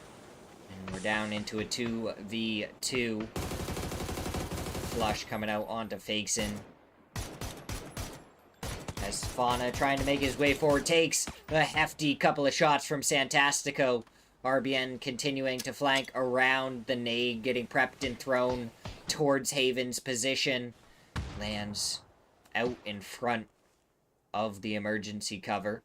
5 bullets, 4 in the mag. As RBN has to move forward, the blue zone pushing at his back. Haven gets stunned there. Headshot by Santastico, and it's down into a 1v2. Fauna versus 2. Takes a headshot from RBN. Now Santastico pushing the other side. 1 stun is all it takes, and he's going to go forward and take him down. Rock with a 3rd win on the day. 13 kills for Toyo there. Beautiful match for them. Much better day today than they had yesterday. As we'll swap over to our other view, and we should be able to get an updated prediction here in just a second. Updated leaderboard, not prediction. What am I saying? Updated leaderboard here in just a second to see who has taken home 2nd place. Did Falcons do enough to get 2nd place, or were they just barely short?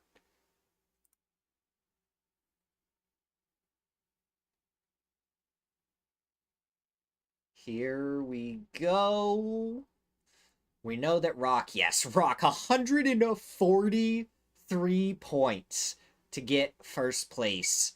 Absolutely phenomenal there from them. Falcons end up in 3rd place with 102. 1 point behind Team Liquid with 103 points. And Team Liquid just had so many kill points. They almost had as many as Rock, but Rock won 5 games. My goodness, that's insane. Meanwhile, Element, who won a game, ends up in the relegation zone with only 30 points.